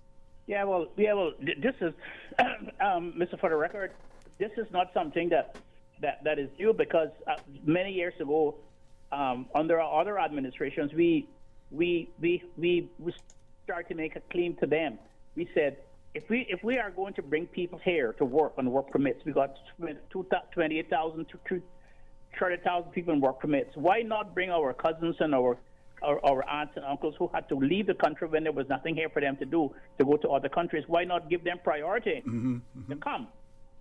There are a lot of them that in different countries surrounding us and far away who would like to come back because even today is better. Today the economic situation in this country is better than where they will be coming from. But that has carried no weight. That has carried no weight. I remember speaking to one official a long time ago, and this is what he told me. He says, "Well, Steve, I don't want them to come here because they'll be making trouble because they're too educated." That's what he told me. Wow. That's what he told me. And as far as the Cubans are concerned, they would have a problem to become here and work permits because a lot of them cannot speak English, and they would not be able to pass the test. And so a lot of things would have to change to make them come. Now, I tried to get some of my cousins here a long time ago, and I was told by the then administration that they were not letting in any more people in at that particular time, and they would have to be on a quota to wait. So we didn't bother with that. But we have lots of cousins, my aunts, 3 aunts, children and grandchildren and stuff that are sitting there not doing anything. A lot of them are very highly skilled in different areas. I don't know how that would work because to apply for a work permit, when they come in, they would have to go and take the test immediately for English, and they would not be able to do that. English language test, okay, yeah. The standing test. So that would have some concession would have to be made for them for that. Okay. But instead of bringing these people from all these Asian countries and all these places at the top of the world where I never heard of I meet them, right next door is our cousins and our family, and I don't understand why we don't give them priority. Yeah. Okay. Thank you very much for that, Doc. Thank you very much. Thank you, Dr. Matt Wheel. Gentlemen, I hope I don't get arrested for giving false information to Customs and Border Control officer. I said I was going to let you guys go at 9:15, and it's now 9:23. Paul, we've missed the commercial break. What you want to do? You want to take the break and then bring them back so that they can have some final comments as well? Folks, please stay tuned. For the record, we'll be back shortly. We think it's time you crossed over to a new vehicle. And with the Toyota Corolla Cross now at Vant Motors, you have plenty of reasons to make the switch. The crossover body and hybrid engine is a sleek design in a sturdy structure with a spacious interior that opens to extensive cargo space. Stuck in traffic? The high-performance self-charging hybrid system automatically switches between gas and electric vehicle mode, helping you lower both fuel costs and carbon emissions. The Corolla Cross has full LED lighting inside and out, an integrated display audio system with energy monitor, and a dual-zone climate control system to ensure comfort for all. Test drive the new Toyota Corolla Cross Hybrid today at Vant Motors, Walkers Road. At Doctors Hospital, we know life happens, and usually when you least expect it. So when unexpected medical issues arise, you need quality care close to home. Located in the heart of Georgetown, our accomplished team of physicians and medical staff treat minor urgent conditions such as migraines, chest and abdominal pain, shortness of breath, burns, broken bones, open wounds, and more. 24 hours, 7 days a week with no appointment necessary. Peace of mind is important when life happens. At Doctors Hospital, we're always here just for you. Need to speak to someone? Call 949-6066. Hi, I'm remodeling our bathroom. I have a few questions. Sure. What are some ideas to make my bathroom feel larger? How do I know if I'm picking the right vanity? How do I choose a new toilet or a new countertop? Also, the lighting is terrible. Can I put a window or a skylight? And do I really need an exhaust fan? You've come to the right place. At Brand Source, we custom design kitchen and baths, and our talented design team can help answer your questions. Whether you're looking for a modern, functional family bathroom or a luxurious personal retreat, we'll help create that beautiful space that makes your home yours. And if you're in a rush for a new look and have a limited budget, our ready-to-install bathroom vanities, built with solid wood and countertops of the finest materials, are a quick and easy remodeling solution. For the very best in custom-designed kitchens and baths, visit Brand Source Home Gallery on Dorsey Drive, Industrial Park, Cayman's Kitchen and Bath Center. Workforce Opportunities and Residency Cayman are reminding customers that applications must be completed in full or they will not be accepted. In efforts to improve customer service and processing time, only fully completed applications will be accepted. Customers are responsible for providing the required information for the application to be processed and are encouraged to review the application checklist before submission. For guidance, visit www.worc.ky. For the record, with Ort Connor. Initiating system. For information that matters. For the record, with Ort Connor. Continues right now on Radio Cayman. Good morning. Welcome back to For the Record. I've been lucky. I have not been issued with a citation by Customs and Border Control. No administrative fines for promising to let them leave at 9:15 and still keeping them here as well. But I want to give all of you an opportunity for some closing comments. We'll start with Mr. Scott, and then Mr. Wong and Mr. Clifford, you will have the final word. Mr. Scott. Well, I'll just say, leave you with this. Obviously, our preferred method for migration is legal, but we'll continue to deal with the illegal migration as it comes, as quickly and as best we can. Okay, thank you very much. Mr. Wong? And concurring with what Mr. Scott just said, I'd like to express my thanks to my staff, my co-workers who are handling this situation so professionally. I know it's taken up a lot of time, and we have a crisis on our hands, and we're getting assistance from other sister agencies in dealing with this. I'd like to thank everyone, thank the director for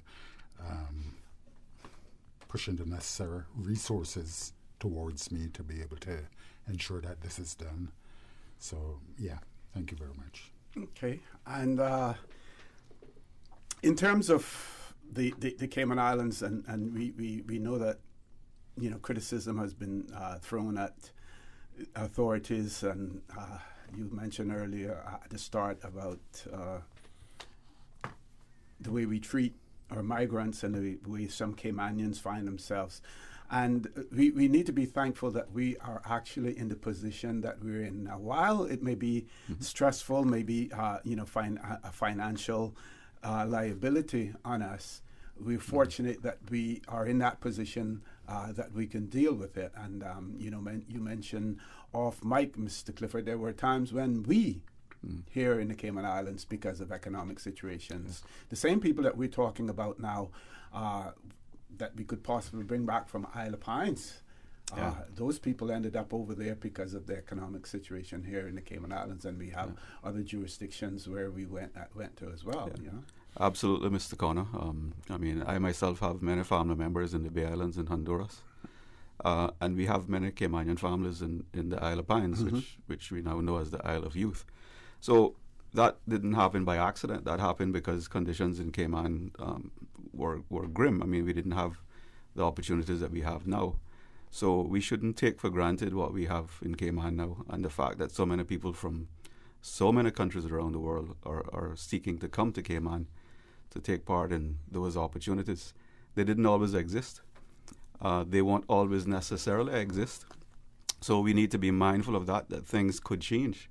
We would hope that wouldn't happen, but who knows? We don't know what the future holds. So we should be sensitive to these issues and recognize that there was a time that we had to leave our country to look for opportunities. But I just wanted to very briefly say in closing, thanks very much for having us on the program. We appreciate the time on the program and the questions from the audience, both those that called in and those that sent messages, and we hope that we've been able to answer all of the questions, and if we need to come back at some point, we're more than willing to do that. Certainly.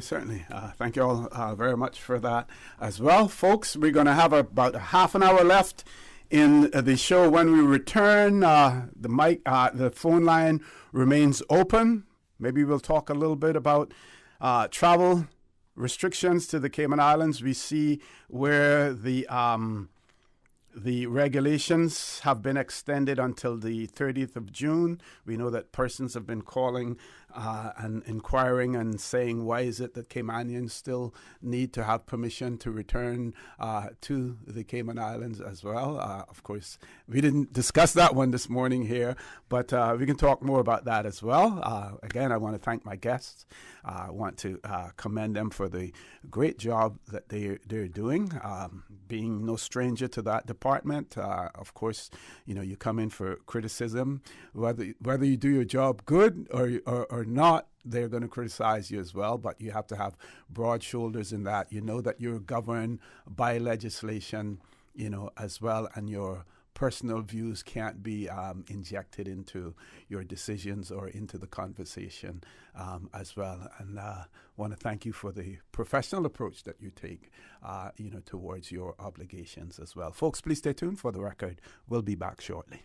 Are you feeling sick, but don't feel ill enough to go to the doctor? Ask your pharmacist for advice. Here at West Bay Pharmacy, our pharmacists have been trained to offer helpful, easy-to-understand advice on the treatment of everyday minor ailments for yourself and all the family. Anything from headaches, cough and sore throat, to cold sores, our pharmacists will know when medical help is needed and will not hesitate to refer you to your doctor if your symptoms demand it. Like doctors, our pharmacists have a professional code, which means all personal information you give them will be treated in the strictest confidence. Visit us today at West Bay Pharmacy, where we care about your health. The DG's 5K takes off this Sunday, May 29th, 6:30 a.m. at the Government Administration Building. Reminder, registration closes today at 6 p.m. $25 for adults, $10 for children 17 and under. Funds raised will support the Cayman Islands Cancer Society, the Alzheimer's and Dementia Association of the Cayman Islands, and the MS Foundation. Register online at racecaribbean.net. Participants, you can collect your race packets at the Government Administration Building today, and you have up until 6 p.m. COVID-19 protocols will be observed on race day. Participants are asked to do an LFT test before leaving home. JN Money, money touchdown. Send the money now. Reach wow. You say you need some money. JN Money, I can send it in a hurry. Get through quick when you come collect your cash, or use a money card and swipe it in a flash. Send funds to any bank, yeah. Pay your bills quick, yeah. Low fees, you know what it, yeah. JN Money, we are pick, yeah. Send and receive funds at any JN Money location. It's fast, affordable, and convenient. Money touchdown with JN Money. Send funds to any bank, yeah. Pay your bills quick, yeah. Low fees, you know what it, yeah. JN Money, we are pick, yeah. Call 345-945-2014 for details. Available at JN Money locations across the Cayman Islands. Tune in Monday through Friday at 7 a.m. and 10 p.m. for the Daily Sports Report, covering local, regional, and international sports. Proudly brought to you by Dr. Wayne Porter, offering a full-service dermatology and dermatological surgery practice. Call 946-9020 to book your appointment today. For the record, with Ort Connor. Initiating system. For information that matters. For the record, with Ort Connor. Continues right now on Radio Cayman. Good morning and welcome back to For the Record. No guests in the studio or panelists from Customs and Border Control have left. Our phone lines remain open. Our toll-free number provided courtesy of Flo. That toll-free number, 1-800-534-8255. You can also call us on 949-8037, 949-6990.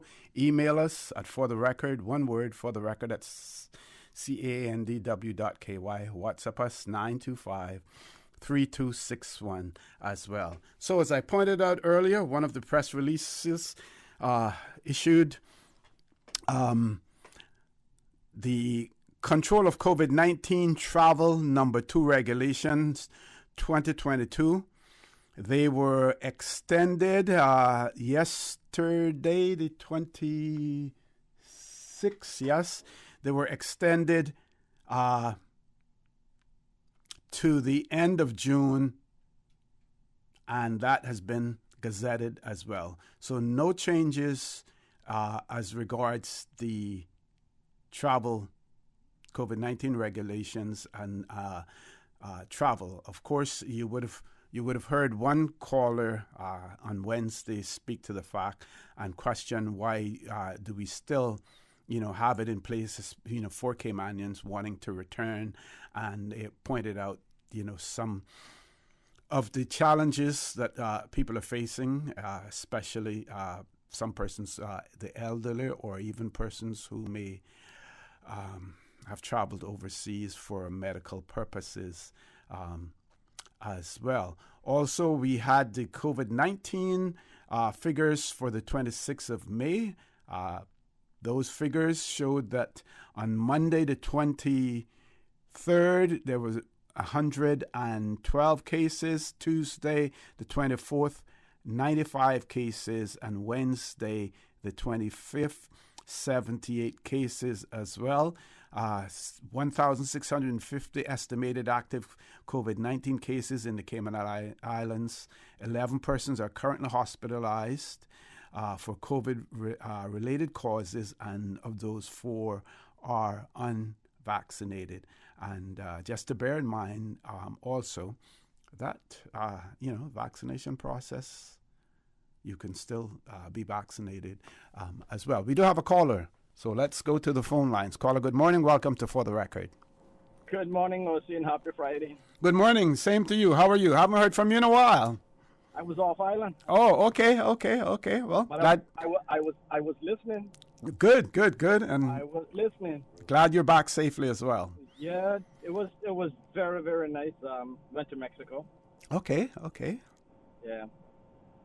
My wife is from there, so, and she hadn't seen her family in 2 years. So, Wow. Yeah, because of COVID. Mm-hmm. yeah. So we went down there. We were down there for 10 days. So back home on the road. How is the COVID-19 situation in Mexico now? How are they operating down there? Like normal. Okay. Like normal. You wear masks if you want to. If you don't want to, you don't wear it. Mm-hmm.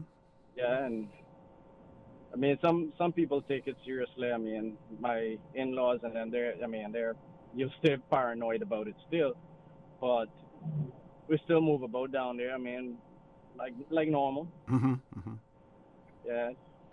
Even in Florida, because I spent a couple of days by going and coming, in Florida, and it is pretty much the same, free as you go type of situation. Now, what I would like to say on the COVID matter is, I think, I guess I'll get ridiculed for this, but the vaccination process, or the testing process, is good to maintain. Okay. So what I'm going to ask you to do for the purpose of those persons who haven't traveled yet, like for instance, I have not traveled, so I haven't been through the experience. Tell us what you had to go through in terms of leaving the Cayman Islands from an official standpoint and returning to the Cayman Islands. All of the hoops that you had to jump through. Well, I'll be honest, I did not really have any hoops to jump through. Okay. Everything was smooth process. Okay. Here, you do your lateral flow. You can get that done at various entities. Mm-hmm. And cost? Well, it varies in cost. Again, I find that Health City has the cheapest one that I know about. Mm-hmm. But if you're caught, you would say, leaving on the weekend, Doctors Express is where I did mine. They're a bit more expensive, but they're open till 9 o'clock at night. Okay. So on the weekends, like I said, I left on a Sunday, or a Monday morning rather, so I had to get mine done on a Sunday. So the Doctors Express, like I said, was open till 9 o'clock on Sunday night. Okay. So you can get it. They'll send the results. Well, if you go 9 o'clock, I don't know if you'll get it the same day or not. But we went early in the day, probably about 3 or 4 o'clock in the afternoon.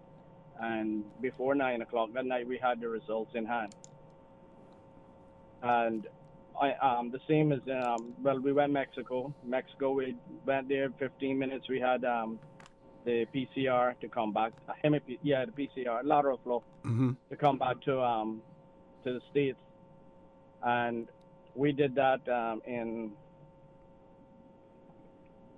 4 to 5 minutes. We had the test back. Okay. And what sort of costs are you looking at in Mexico? The cost out there was like $25 US. Okay. Yeah, so it wasn't bad. The cost in Miami for the lateral flow test is $80.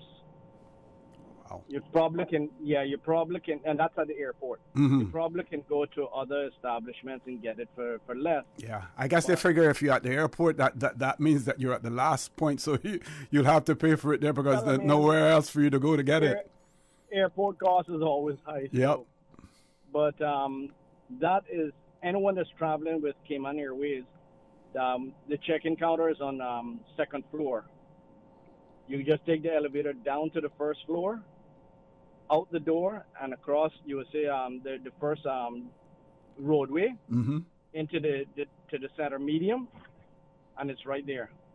So it's very easy, very convenient for anyone traveling to the U.S. to get it that are using Cayman Air to get it right there because of the Concourse E.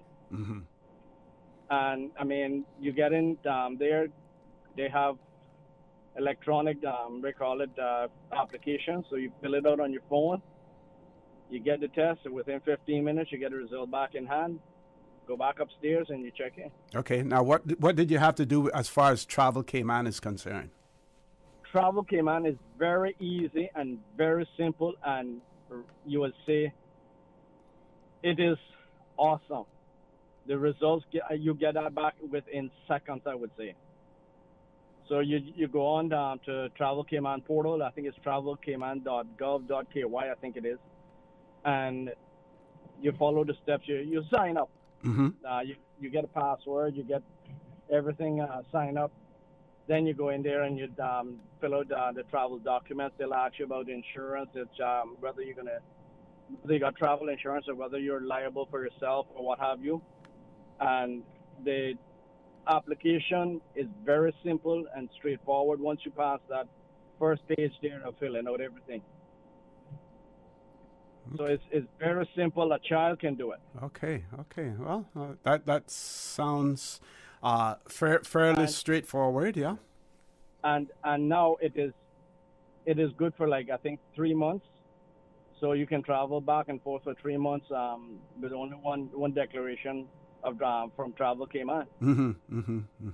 So it's we call it now. The like I said, the testing is good, but for Cayman or those that are residents in the islands, I mean, you can if they don't have the or let's say they test positive, they spend all of their money, going away or whatever else. You can deny them, back on the flight. Whereas, I mean, it's like a catch-22 situation. You don't want to bring it into the island, but it's already here. So what are you gonna do? I mean, you turn away your own people from getting home if you're positive. So I think that could be something that is looked into. But yeah, for anyone that's visiting or whatever else, if you test positive, no, you go back home. Yeah. Point well taken. Well, I want to thank you very much for that update. It's good to hear it from persons who have traveled, and I'm sure that those persons like me who haven't traveled since COVID will. And you know what? Sears is still open in Mexico. Oh, okay. That's interesting. Man, I tell you, clothes still good and still cheap. All right, great to have you back. Nice to hear your voice. Take care. Take care. Have a good weekend. Okay, folks, we're going to take our last commercial break. Please stay tuned for the record. We'll be back shortly. JN money touchdown. Send the money now. Reach wow. You say you need some money, JN Money, I can send it in a hurry. Get through quick when you come collect your cash, or use your money card and swipe it in a flash. Send funds to any bank, yeah. Pay your bills quick, yeah. Low fees, you know it, yeah. JN Money, we are pick, yeah. Send and receive funds at any JN Money location. It's fast, affordable, and convenient. Money touchdown with JN Money. Send funds to any bank, yeah. Pay your bills quick, yeah. Low fees, you know it, yeah. JN Money, we are pick, yeah. Call 345-945-2014 for details. Available at JN Money locations across the Cayman Islands. Since March 2004, West Bay Pharmacy has kept their doors open to the local communities, even before, during, and after Hurricane Ivan. At West Bay Pharmacy, our staff provides so much more than pharmaceutical excellence. From the moment you walk through our doors to completing your cash out, our staff will have put your healthcare concerns at ease. We would like to take this moment to thank our loyal friends and customers. To us at West Bay Pharmacy, our patients are our primary concern. We provide thorough background checks and precise calculations to ensure your medical safety. Thank you for being a part of our family and for choosing West Bay Pharmacy, where we care about your health. If you care about your car's performance and fuel economy, you must fill up at Jose's Escape with the new Pure 93. Experts know that the higher the octane rating, the better your engine will perform. Pure 93 is the highest octane fuel available in Cayman. Protect your car against pre-ignition and engine knocks. Top up your tank now with Pure 93 at Jose's Rubis and enter to win an awesome track bike. But there's more. Jose's offers 2 lateral flow test kits for only $10. The best KN95 masks, 2 for $5. And 10 stylish black surgical masks are only $5. Share the love. Purchase Reflections gift certificates and enter to win the amazing Trek bike.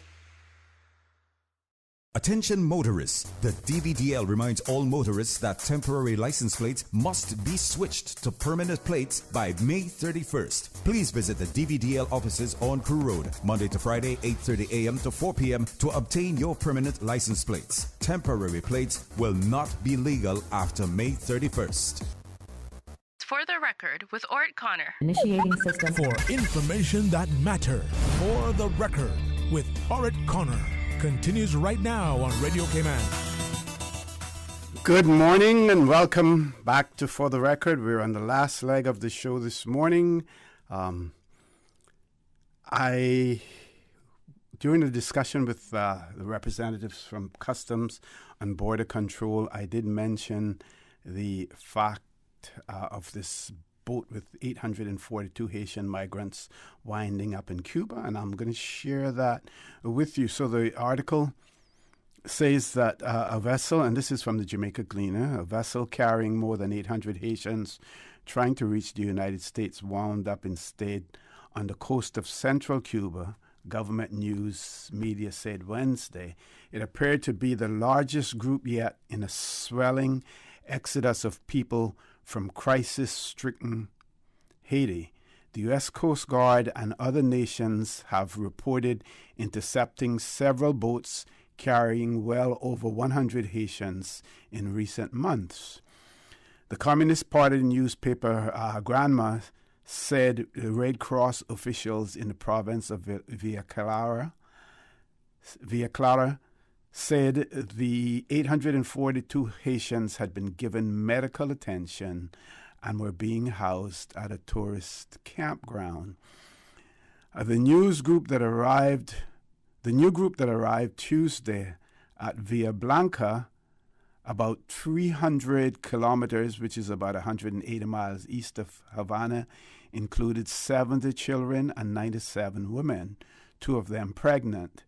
The Cubanacan broadcaster reported on its Facebook. Goes on to say that while the numbers on a single ship seemed unprecedented, it is not unusual for currents and winds to carry Haitians to Cuba, which borders most of the sea paths between Haiti and the U.S. Cuba returns most of the arriving migrants to Haiti.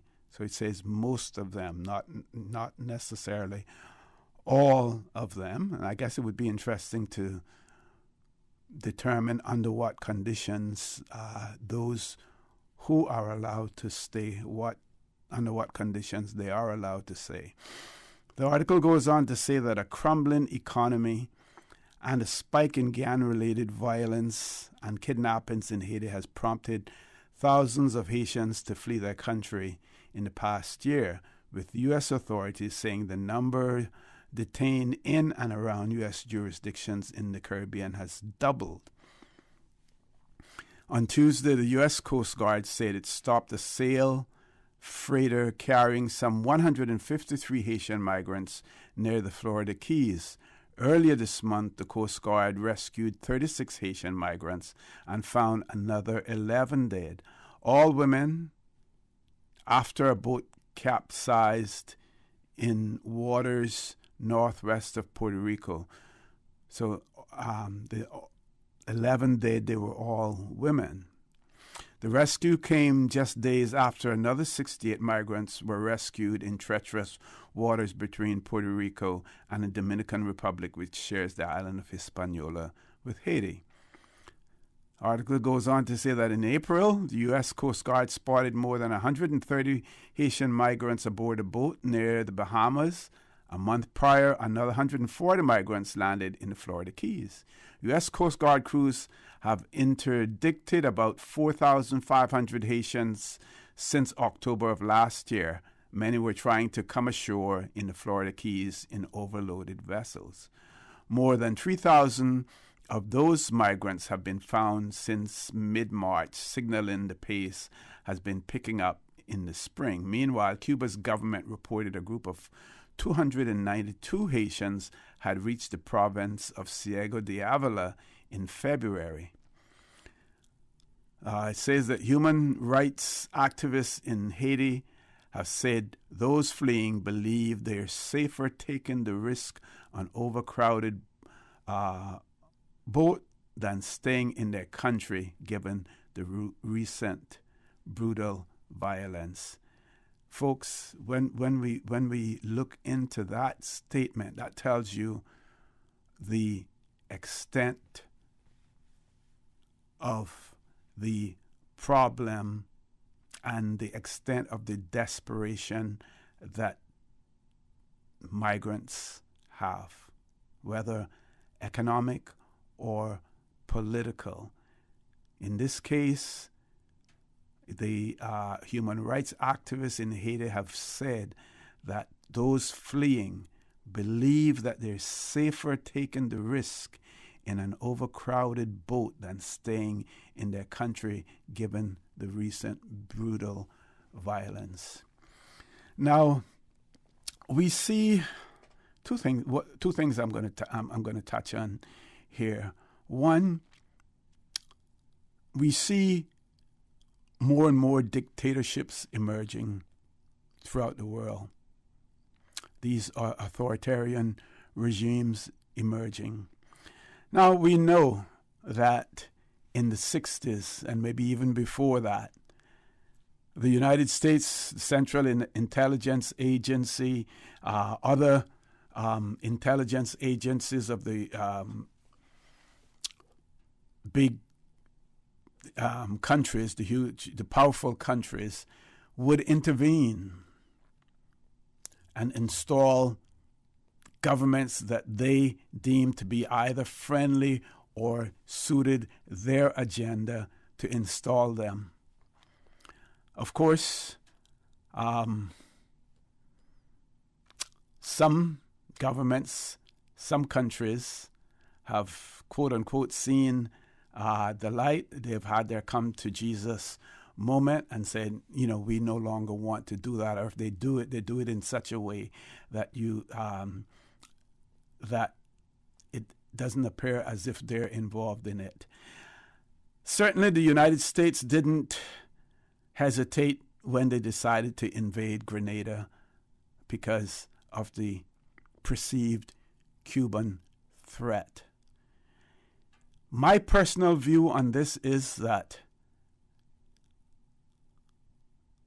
those dictatorships, those regimes that oppress their people, that a concerted effort has to be made to remove them from office, from power. Remove them. And sometimes when you're removing them, you're not sure what you're replacing them with because you know the devil is in the detail. But why are these leaders allowed to wreak havoc on people's lives, not only in their country, but in other countries as well, receiving countries that have to deal with them? You need to get into these countries, stabilize the countries. Many of them have huge natural resources that most dictators used for their own personal aggrandizement. But I think a new approach has to be taken, and those who have had their come to Jesus moments in terms of regime change, I believe that they need to look into that again. Of course, that can be extremely dangerous because there are persons who will argue and say, well, what if it's just a regime that the powerful countries don't like? Not that they're oppressing their citizens, but they don't like them. That would you want that to happen as well? And the answer to that would be no. But we cannot allow these dictators, these gangs, to continue to operate and wreak havoc on the majority of the population of these countries. Something needs to be done about it. And like I said before, it was done in the 60s, in the 70s. We saw regime change come about by the powerful countries.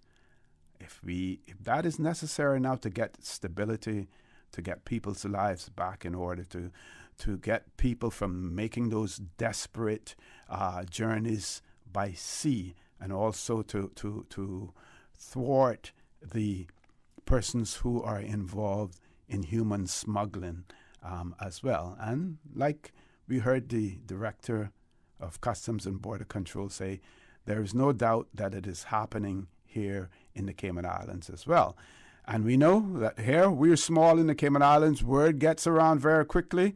It's not difficult to know who the culprits are, who may be assisting persons to enter the Cayman Islands illegally, and we should be sending a strong message to them as well by forcefully prosecuting them when it comes to light as well. Folks, I want to thank you for all of your involvement today. I want to thank all of the guests that we had in the studio as well.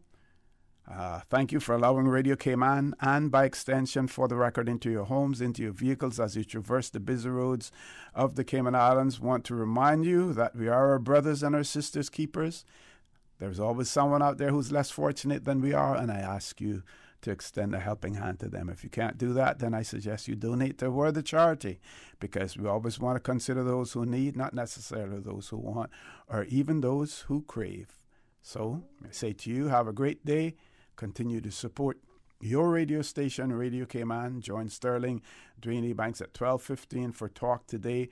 Remember the Emsley Memorial Church walk-run event tomorrow evening as well. And, of course, the Deputy Governor's walk-run event on Sunday as well. Folks, please stay safe during the weekend. Be blessed, and see you next week, God willing. For the Record is brought to you by Vamped Motors, the only authorized Ford and Toyota dealership serving the Cayman Islands. Coca-Cola, available across the Cayman Islands from Tortuga Distributors. Accept no substitutes. Taste the feeling with Coca-Cola. Brand Source Home Gallery, inspiring luxury. West Bay Pharmacy, taking care of your health. And JN Money. From abroad to yard. Fast, affordable, convenient. Doctors Hospital. Peace of mind is important when life happens. Doctors Hospital.